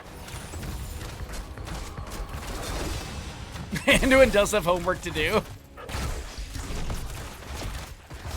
I still have once a month, I still have a I'm back in high school or back in college stream. 5 minutes on the map, that laugh means that the boss is up and available, but Sven is going to get rotated on, and he is giga dead. He does get his Shade activation, but I don't think he lives here. But he lived longer because he had toggles.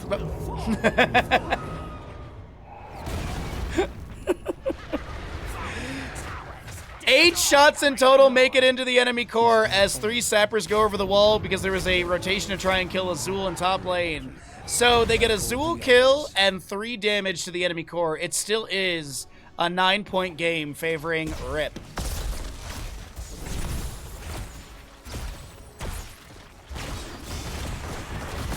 You're going to see a Counter-Strike Alarak. We have a Mind Control Sylvanas, Light Bomb for the Anduin, Warbringer on your Varian, and it is going to be your Skeletal Mages for the Zul.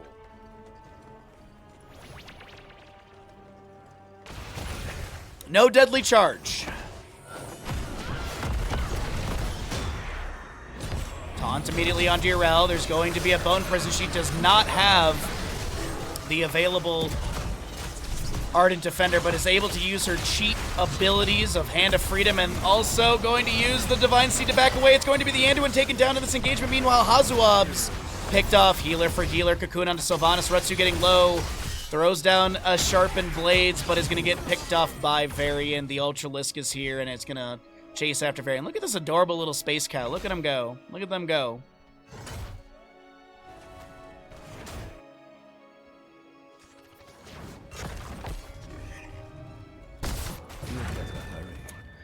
Okay, Cocoon, Ardent Defender, Massive Shove, Ultralisk as we saw in Wave of Force. Next objective phase in the bottom of the map will be Singular. Zul soaking top consistently, doing a good job on that one.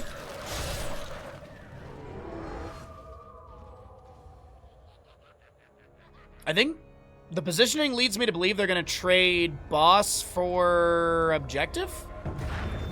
No? They're going to go grab Sapper. Okay. 5 shots into the enemy core. Further distance the core HPs. Uh-oh, Li Ming bottom lane. 19-33. What's that, a 14-point game currently? Sometimes I can do math chat. Sometimes it clicks. 14-point game, 4-kill advantage. Rip with momentum for that map number 5, and I don't think the players want it, but we're not here for what the players want. We're here for what Twitch chat wants, and Twitch chat wants all 12 maps today. 5 in this best of 5, 7 in the best of 7 grand finals. There's 3 sappers. Bonk, bonk, bonk, over the wave, over the line. Oh, Wave of Force denies one of them. Top right bell tower does go down. The sapper cleared away, so only 2. Mind Control goes fishing dinos. Not going to be found by that one.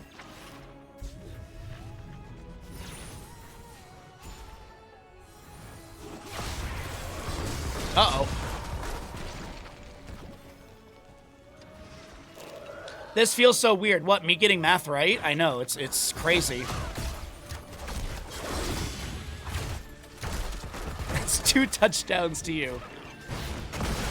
Actually, it's 2 touchdowns plus the extra point kick. Come on, know your worldwide sport of American football. So they do get boss. It's going to get 4 shots in over here. Still going to be a 12-point game.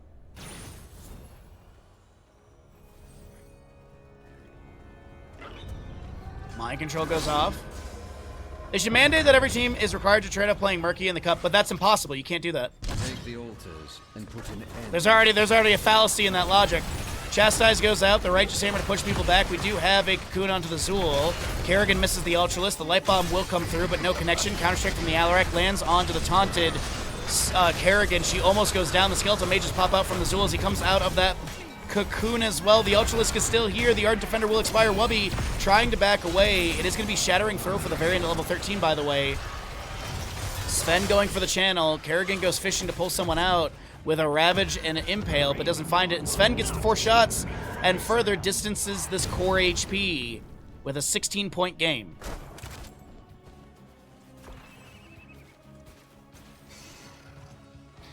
Baha no sports. Not very well. My dad's a Detroit Lions fan, and so the last year and a half of like NFL. Last year I watched like every game, but the year before I watched like half the season. I've been trying to learn more, and I watch the Lions games just so that way I can have more in common with my father. We have a good relationship, but it doesn't hurt to, you know, try and have more connections with the people around you. It makes him happy that him and I get to talk about football randomly.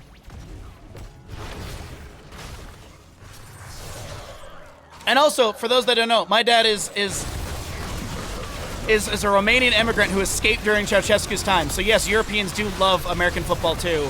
Vlad getting low does get taken down. That'll be 82 sadism for that Alarak, as we do have a Nubarek falling. Kerrigan was picked off as well. Hazuab's getting a little bit low. Sylvanas goes in with another mind control. There's gonna be a Bone Prison onto Dino, and he'll be taken down by a Skeletal Mage Auto! It's fine. Someone else would clean up bottom lane. From the depths. Oh, it's a level lead. It's a 6-kill advantage as we have 3-9, and it's looking like this triple objective phase is going to be enough to win if they get all 3. Because Zool's about to get top. It'll be 5 shots per. So if they get all 3, actually if they get 2 plus these sappers, it's GG. 2 plus all 3 sappers is GG as well. Lay claim to the altars. Do not disappoint. Let the assault begin. Yes, heroes. 3-26 as the sappers and bottom are cleared away, but look at Krankle and Azurite setting up to maybe dive onto Dino. I am Lord of this realm, and it will not be stolen from me. The Raven Lord will not keep me from this realm. 16 will roll through on the left side. It is currently a 23-point game favoring the side of Rip. Alarak has the big damage dealer here, the Lightning Barrage. This is actually... I've taken so much damage from like a good Alarak player with that.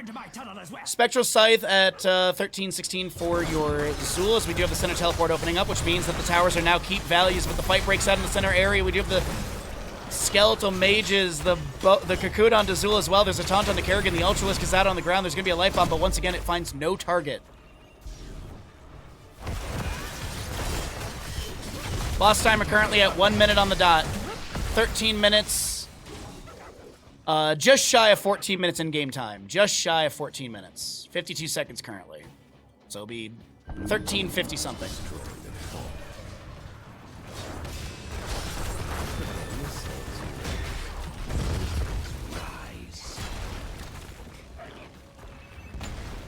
.36 on boss. They get the fort front. They get the keep front gate in top lane and back away. Next objective phase is double. 1 is needed for victory here on the side of Rip. We'll see if they can get it. Let's pull away the talents. Get a bigger zoom.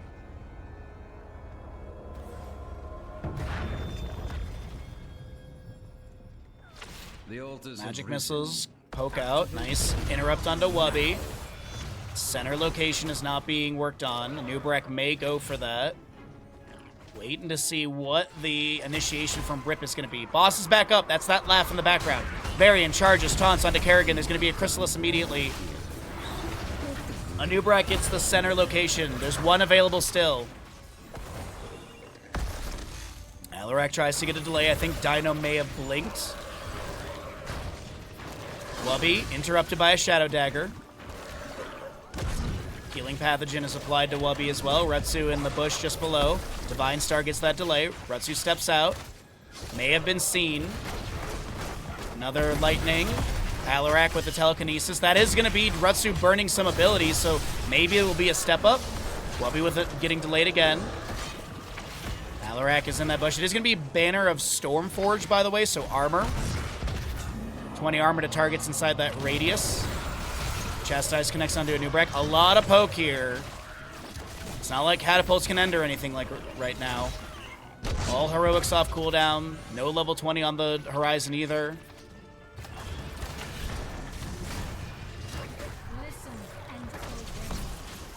Alarak with just a little bit of poke damage as well. Varian throws another Lion's Maw taunt onto the Anubrak. We do have Kerrigan, or sorry, Wubby jumping in. Li Ming looking for some missiles. We do have the Ultralisk, the Leap of Faith, the Skeleton Mage. The Light Bomb does not find a target. Once again, there's a Cocoon onto the Varian as Wubby is going to be hit with a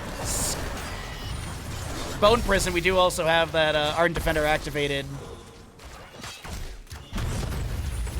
Taunt available for Varian. Counter-Strike from Alarak as well.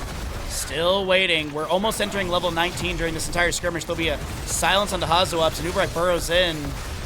Varian charges once again onto Kerrigan. She gets the Chrysalis activation, but she's so very low. Rutsu may go down and will be the first kill in this. Azurite has sustained damage onto Hazuops on the left side of your screen. Wubby comes in to the backline looking for something. The Chastise goes out from the end with the Disparate Prayers there. Dino will not be able to find any resets and gets taken down, but it's going to be Alarak and Sylvanas falling in the end. It still is going to be a 3v3 in this bottom, but Zool is going to be able to set up some kills here. Wubby and Hazu now for the defense. Hazu trying to heal up a little bit, activates that healing pathogen. Wubby caught inside the root. There's going to be skeletal scythes. There's also a chase onto Hazu. Massive shove is there. The taunt is available. Light Bomb is out as well. And to wrap up this map, we got a Finland! Ladies and gentlemen, boys and gals, Cho'Gall champions, and your illustrious Alarax. I don't know, man. We're going to head to a map number 5 in this best of 5 series. You love to see it.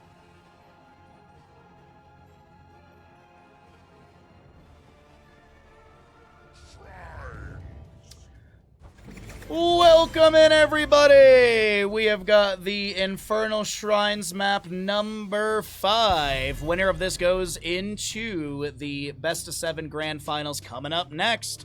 I'm sure there'll be a small delay between games for players to rest and recuperate, as going through 5 games and then jumping into a best of 7 is not something people particularly want to do. So as a reminder, this is the Meta Madness style of draft, so the heroes that are picked and played are unavailable for future maps in the series. So the 40 heroes that have already been played are unavailable. It's not like, oh, well, Dino played Genji in map 1, so we can play it in map 5 as we're ripped. No. If a hero's picked and played, they are unavailable, period. End of the discussion. We have a Chromie that will be banned away. Once again, we'll see Lucio possibly permaban. Yep, Lucio will be banned. Bans don't carry over, but pretty much Chromie, Lucio have been consistent bans. So the hero pool when we start the draft will be 44 heroes unavailable since we have bans at the top of the screen.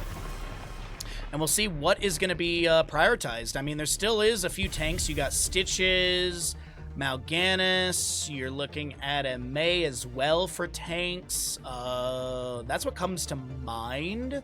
But like Uther's been played, Diablo's been played, Murda's been played, Johanna as well. There's been so much in that regard. The Shimada Bros are out. Anduin, Stukov, Malfurion are all gone. Anna's been played as well. Stitches will be banned here. Greymane's been played, so I love the first pick on this Gul'dan. I think this is really spectacular. Cho'Gall is up and available. I just want to say that. Cho'Gall is great for this map. There is things like Tyke is still up and available. Malthael is still up. I think Leorc has not been played either. So those will be that. Oh, let me start the Twitch prediction. Whoopsies. So we have a first pick Gul'dan. Good wave clear, good rotational clear. I think there should be a priority into Mephisto at some point. Alex Straza is up as well. Alex Straza plus Mephisto with regeneration globes is really good for them. Now Stitches was already banned, and there is a bounty for Stitches Alex Straza with the level 1 globe talents. Oh, Chen and Lily are up. That is a bounty as well. We'll see if anyone considers that. Lily has some blinds. Cassia is available as well if you want to blind into the Tychus potentially. I'm curious if bounty hunters go into Kel'Thuzad. We have been seeing a few Mal'Ganis players going into Kel'Thuzad. So they have the Night Rush for the setup and stuff. There's the Leoric, there's the Cassie. I like the Cassie a lot into the Tychus. I think it's a really good pickup right there. Does the loser of the series get any money? Third place takes 150 euro. And whatever bounty stuff they got as well.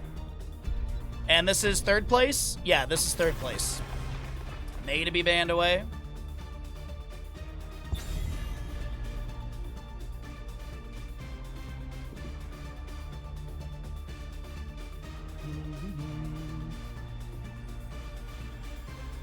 Ten jumping jacks and 3 push-ups. Ugh, that sounds awful. Oh yeah, Deathwing is up as well. I forgot about that. I don't know if you want to go Deathwing into Tychus though. So much damage. Oh, good Falstead ban. I forgot about him being available as well. I feel like with the Falstead ban, I think they... I just don't... Like, Tychus into Deathwing feels like such a great time for Tychus. You activate Minigun, you go the bigger they are, or you just go in the rhythm and sit there and just ding forever. I don't know. I like the idea of a Mephisto here and the Alexstrasza. But I think they're going to go for like a solo laner and a healer and then flex that last pick. So it begins. Yeah, draft theory right there. Malthael with Tychus, Mal'Ganis, Deckard, and they can flex the last pick if they want to go Mage, if they want to pick up another Bruiser. But like Imperious, Thrall, Sonya... actually, Chen is available. If they want to have that dive ability. And Chen does not do too bad on this map. Kind of has a rough time into Leoric, so it'd probably be in the 4-man. And even then, I don't know if you really want Chen in the 4-man. Like, oh! There is always hope. Okay, so we have Ariel, Chen, Leoric with a Cassia, Gul'dan. Gul'dan's a great battery for Ariel. I just feel like their front line is wickedly lackluster, and Mei Stitch is being banned out. I think those are the last 2 tanks of the pool. I can't think of anything outside of the Deathwing, as someone already mentioned in chat. But I think the Malthael Tychus, I don't think you want a Deathwing here.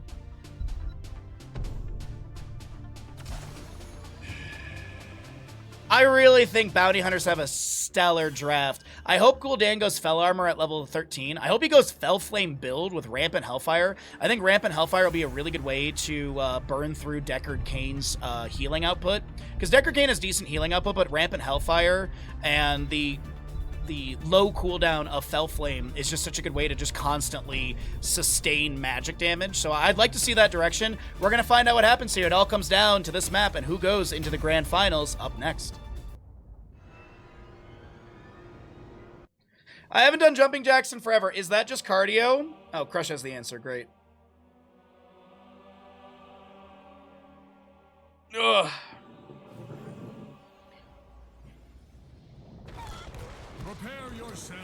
Welcome in.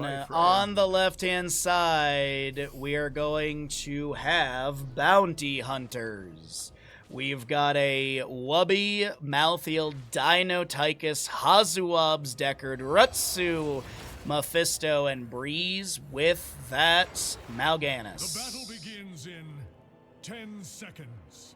Right side of the map.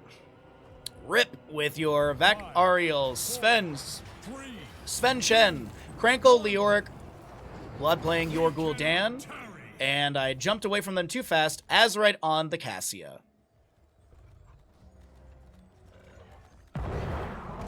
Vala being ignored 5 maps is a mystery to you. It is to me as well. This is not a bad map for her by any means, but either way, nice Attainment Strike into the wall. Let's talk about some level 1s as we have rotations into lanes and such, and our first objective will be Mortar in the mid lane. We have got your Sapphire for the Deckard Cain, Quarterback for the Tychus, as well as Fear the Reaper from Malthael, which is a 25% movement increase, 25-second cooldown, and you can pass through enemy units during that duration of 4 seconds. We have the Furious Spark for our Malthael, and I got it this time. It's time to feed for Mal'Ganis. Nailed it. Charge Strikes, Cassia, Freshest Ingredients, Chen. We'll also be seeing your Echoed Corruption on Gul'dan, so I'm not going to go Fel Flame, but already picks up 6 stacks 1 minute in. Not too bad. We'll see if that trajectory will continue. Righteous Assault for the Ariel. Reduce the cooldown of Sacred Sweep by 3 seconds for each enemy hero hit by its center. Sometimes we see Majestic Span paired into that, but I think Repeated Defense often is the pickup for the knockback distance. That is a passive upgrade. And we also have the Consume Vitality for Leoric. Oftentimes, it is going to be Ghastly Reach, but Neil Peasants or Paralyzing Rage often do show up here. Good root from Decker Kane. Mephisto jumps in with a Lightning Nova and Shade. Tychus with a bit of damage with that Overkill active. Cassia returns a few auto attacks back into Dino. Breeze looking to step up here, dismounted by a Fell Flame.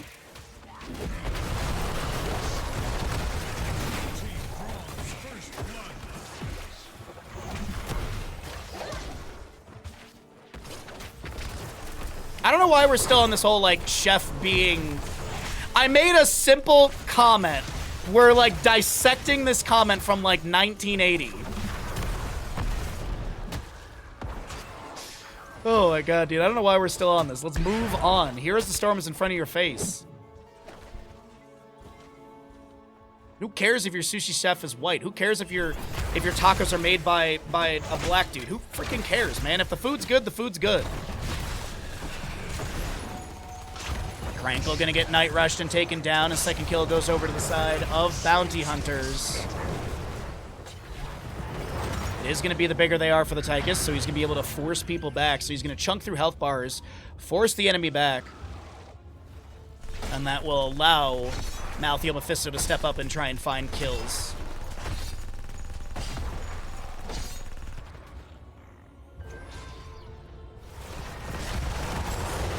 Strike into the wall, but Rutsu will not be taken down. It is going to be that repeated offense, as I mentioned. This is actually a great example of when you should literally see that green passive text. Like, enemies hit by the Tamer Strike are knocked back 25% further. That should literally be that passive text as we had talked about in the past. We were talking about it yesterday, and I couldn't find a good example. Now I can't find a counter example, of course. Yeah, now I can't find one, of course. I found all the passive examples and no actual example of what I wanted to show. Same thing with Paralyzing Rage. We do have 7 talents here on the left side. It's going to be coming through soon on the right as well. This is going to be Mephisto jumping out for a bit of damage. Azurite getting low. The healing debuff from Decker Kane level 7 is going to come through. Wubby jumps in. The healing debuff will deny the Ariel healing, or at least 75% of it, as Cassia goes down. The Orc does not fall. Objective phase 11 to 26, favoring the side of Rip. Meanwhile, Sven in the backline going to try and take down Wubby. The auto attacks will come through, and that Malthael will fall. Cassie up in 2 seconds. Dino getting low, getting drained by Leoric and Gul'dan, but will be able to back away with just a little bit of HP.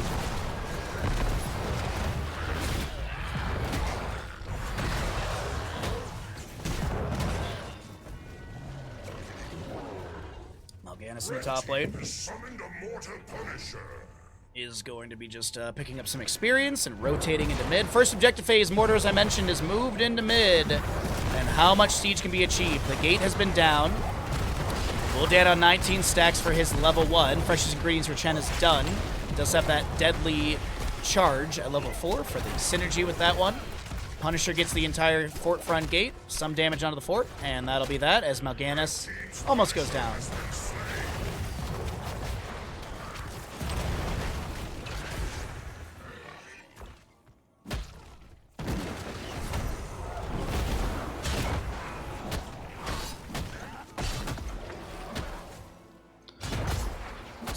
Level 10's coming up. Let's cycle through the other numbers. This is going to be Will of Tracanus at level 7 right there. Right side, Impaler Camp was... Oh, I think they were trying to invade from Bounty Hunters. Unable to do so. Impaler Camp pushed up a bit more in mid. Cassia floating around in bottom lane, waiting for the wave to push up. Shen into Malthael on top. Seems to be all going good. And that Frozen Punisher, I believe, is about 2 minutes still from being announced and being contestable. What do we have for our heroics? Wandering Keg, Keg W. We also look at your Entomb, Crystal Aegis, Valkyrie, and I assume it's Horrify from Gul'dan. Yes, it is. Rain of Destruction's great, but Horrify just has such better utility. Especially with the Haunt level 20, it's insane. Lord Nado for the Decker Kane. We're looking at a Odin, Last Rites, Is that Dark Conversion I see? All right, as well as the Durance of Fate from Mephisto. Night Rush onto Cassia. Tornado comes out. The Durance of Fate, the Crystal Aegis mitigates all of that. The team strike into the wall, pushes Breeze to the side. Some Skull Missiles rain out.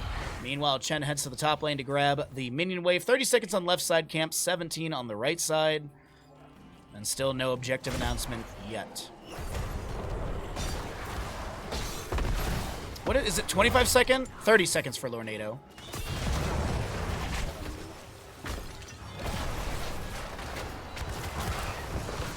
Just a little bit of poke damage onto Rutsu, who was shaded forward. Did go into the Trickery, so Shaded Mephisto gains 20% movement speed while active for 2.5 seconds after. If Mephisto hits heroes at least 18 times with basic attack during Shade of Mephisto is active, it resets the cooldown of Shade of Mephisto. Wandering Keg from Chen has been activated. Rutsu is not going to be displaced too heavily with that one. Mal'Ganis in the bush below. Nothing to be achieved from that one. Maybe a Fell Flame. Oh, Night Rush. Breeze gets the sleep onto Blood, but that's going to be a Durance of Fate missing. Line lands onto the Tychus from Cassia just below. And there's going to be that objective announcement. Bottom lane wave pushed up onto the fort here, gets it down to about 50%. There's a rotation to the top lane to try and take down Malthael. Entomb to block his retreat path. Valkyrie should be coming out soon. Not even needed. Last rites applied to Krankle, and he will not be taken down. There was a slow from Decker Kane, but this is going to be the Orc resetting. Chen pushes the wave up in top lane here. And Tychus starts objective phase. Dino on the Tychus.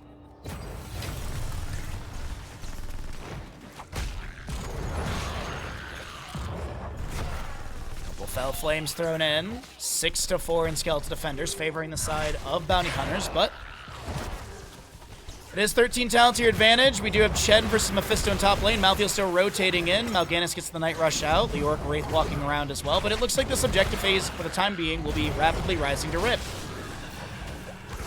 Odin being summoned here. Entomb catches the Decker Kane. A lot of damage into the old man. The Felclaws from Mal'Ganis are coming out. The Horrify from Gul'dan.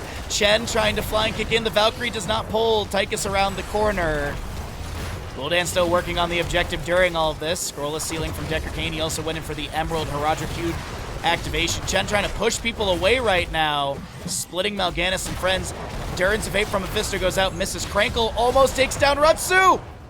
One auto will take them down. But that's last rites and Leoric will be traded. But the Punisher does go over the side of Rip. 13 talent here. As they move in through bottom lane, they will confirm the fort here. Chen pushing a wave up in mid. Cassia, Ariel stepping up. Gul'dan with initial siege. And I think they're going to just grab fort, rotate to mid, go for the double structure in this. And I love the call. 4-3 in kills, 13-14 in levels. Let's call it a level lead. It's a little bit different, but we'll call it a level for just the sake of it. At the time being, because that's about to change, I do believe, with the third fort going down in top lane. Rapid fort destruction as the Punisher in bottom lane will get some damage onto the keep front gate, but not take it down. Huge, huge second objective phase from the side of Rip, as I believe the next one should be sub 13 minutes. Just about sub 13, like 12:30 area. Oh, don't jinx yourself, Crush.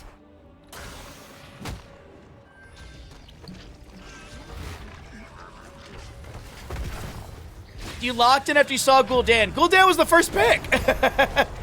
Malthael had a little self-cleanse from his level 13 inevitable end. The fight in bottom lane breaks out. The Horrify from Gul'dan does push Malthael away with the Ancient Blessings from Hazuab's Decker Kane activated. Krankle now trying to back off. The Valkyrie goes fishing. Last rites is available, so they got to be careful of that. It's going to apply to Krankle, but he's going to be so full on HP, it's no big deal. Crystal Aegis onto Azurite, who wants to chase in further. Just about every heroic but Odin was burned here. War Traveler to chase in. Azurite looking for more, but won't be able to do so. The next objective phase will be in the top lane. Level 13 for Chen, enough to share. We do have that Fell Armor for Gul'dan. I love to see this here. Good way to deny some of the spell damage from Mephisto. And he's going to go Ruinous Affliction, but it makes sense with the level 1. There's that Spectral Leech I was talking about yesterday for Leoric at level 13. Mithril Mace going in with that as well. The Entomb lands onto a couple. There's going to be a Lornado inside of all of this as well. The Scroll Ceiling comes down to the ground. The Wandering Keg from Chen pushing Dino out of position. Can they take down Dino? If they do, That's huge, in my opinion. Malthier rotating in. Last Right's down for 16 more seconds. 2 seconds on a Durance of Fate from Mephisto.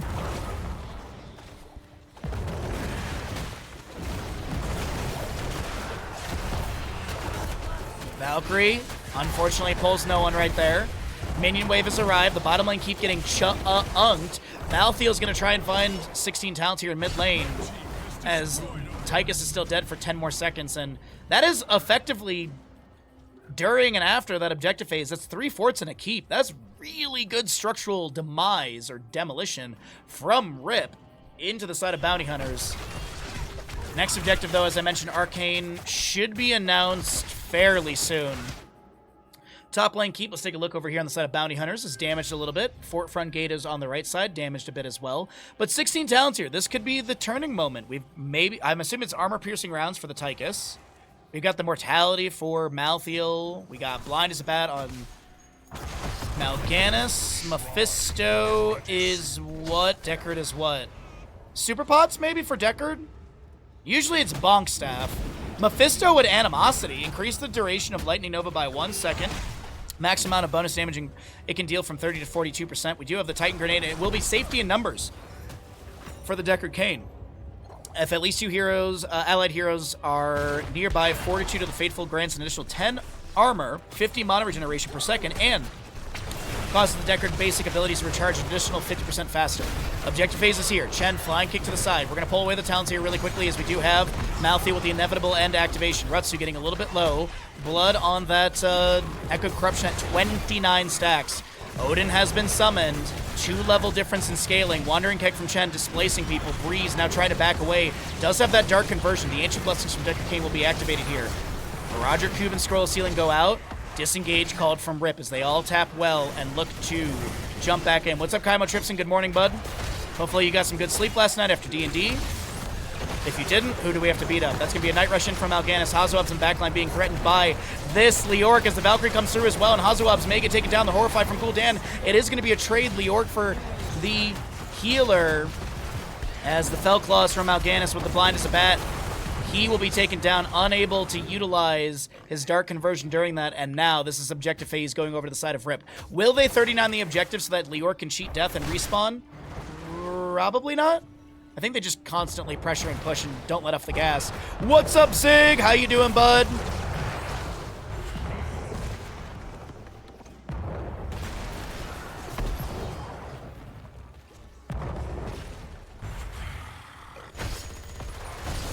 Tychus with the armor-piercing rounds. Leoric has vision of Dino, who's going to mount up. Flying kick, maybe? Ariel chasing in. They're going to 39 the objective. Going for 20 talents here is the big factor here. Haunt for Gul'dan. Entomb buried alive, I assume. Shield of Hope. Could be Diamond Resolve as well, but it's usually Shield of Hope. Maybe, it's the upgrade for Valkyrie. It's like something light. Impaling Light, I think, is actually the name of it. It is going to be Purifying Brew on the Chen. It'll be Titan's Revenge for the Cassia. Haunt for Gul'dan. There's the Diamond Resolve and the Buried Alive, by the way. But Diamond Resolve, when Crystal Aegis expires, it grants the target 75 armor for 5 seconds. All right, is this game winning? Will the members of RIP send Bounty Hunters into 3rd place? Jump from Punisher. Odin being summoned here as well. Ancient Blessings comes down from Deckard Cain. Keep is being annihilated. Wandering Keg from Chen is looking pretty good here. Punisher at 50%. Scroll of Ceiling from Deckard Cain. Chen with the Purifying Brew. Rutsu getting really low here. Goes in with the Durance of Fate. Lord Ada from Deckard Cain pushing people around. Last Rites onto Azerite. No kill. Healing debuff applied to a couple of the enemies. Course shielding has been dropped, but it doesn't look like there's going to be any sort of step up to try and get... Actually, a little bit of damage from Minion Wave and stuff will come through. 94% remains.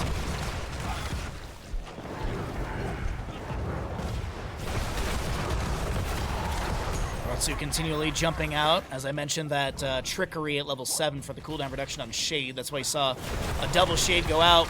Top and bottom keeps have all been taken down the side of Bounty Hunters as the Valkyrie goes out to try and get a pull. Entomb, Horrify, Crystal Aegis, Wandering Keg.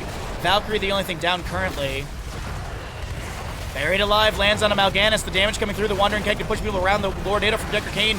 That's going to be a massive Dark Conversion onto Krankle, who does go down to the Dark Conversion damage, but Hazuabs will be taken down. Blind as a Bat will go through, but the Crystal Aegis Diamond of Resolve is going to be theirs.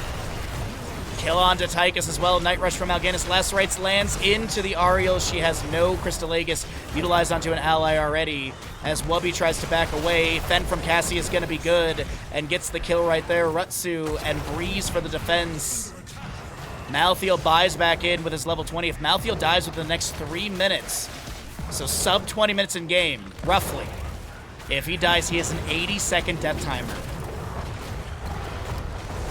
Next Punisher will be frozen in the bottom lane. I didn't look at when the last one went down, but it should be getting pretty close to the announcement, as all 3 keeps have been taken down. Every major structure picked away, but it is going to be the Mornados for the Decker Kane.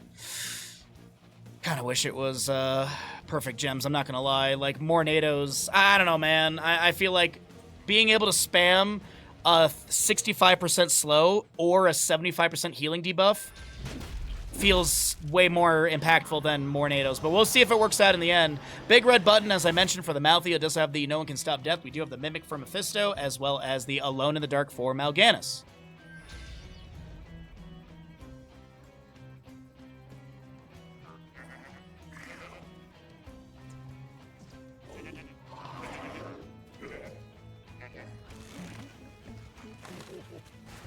All right, so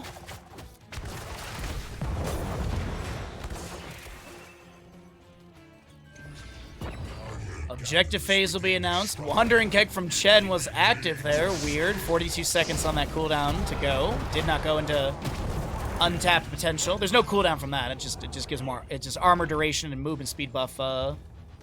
Top lane pushing in, bottom lane pushing in, mid lane pushing in. It feels like a do or die moment from Bounty Hunters. I feel like they literally have to just go for it. I don't think they can play more macro. They got to go for the micro team fight. Wandering Keg down for 16 still. Rutsu's going to find the Chen. Keg Smash goes on the ground. Skull Missile answered back. Cassia looking to push up the wave. Cassia looking to end. I'm getting deja vu of map number 1, everybody. I'm getting deja vu. Azurite Greymane going to core while the allies delay out the backs. Currently have Entomb from the Orc onto Wubby, trying to delay that. Lacerates will go out onto Krankle. Wubby getting low, or Wubby will not. Oh, wow, okay. Tychus with the overkill active. The objective phase is still looking good on the right side because of all this delay and distraction. And it's Rip who kind of played really smart there. Mal'Ganis is going to be pushed back. He does have Dark Conversion. Wandering Keg from Chen will expire here.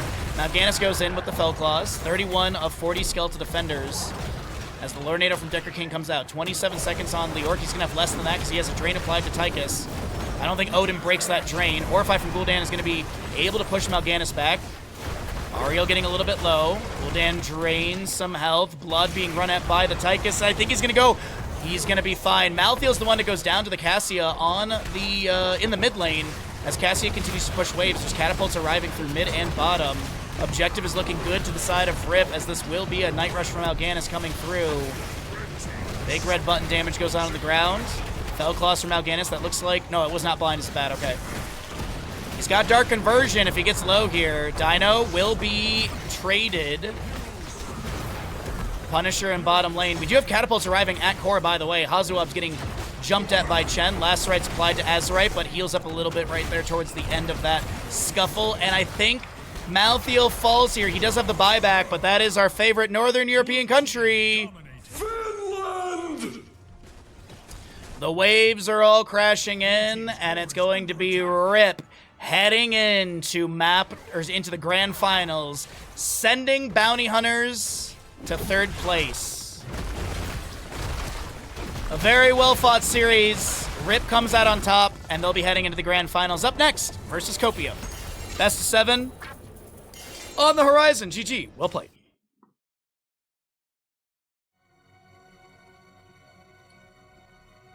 With that, we are going to get set up for our best of 7 grand finals for the Murky Cup Season 2. If you're having a good time here, be sure to follow if you're not already. If you would like to be awesome like Totski or Crush, you can gift a sub or 5. You can be awesome like Kaladin or Devastated and resubscribe. You can also start a tier 2. We do have a nice little jump scare tier 2 if you're interested in that. It's jump scare for me. And we also have the best tier 3 alert in all of Twitch. I'm not even kidding about that. It is literally the best tier 3 alert on all of Twitch. It's fantastic. We have a 70-30 split, gives us more sub points, supports the channel very well, helps us get to a higher sub point value, which means we can get more emotes for all of you. But at this time, we're going to go ahead and get ready for the grand finals. Let's see what happens. Will Rip beat Copium, or will Copium shut it down? Let's get into it.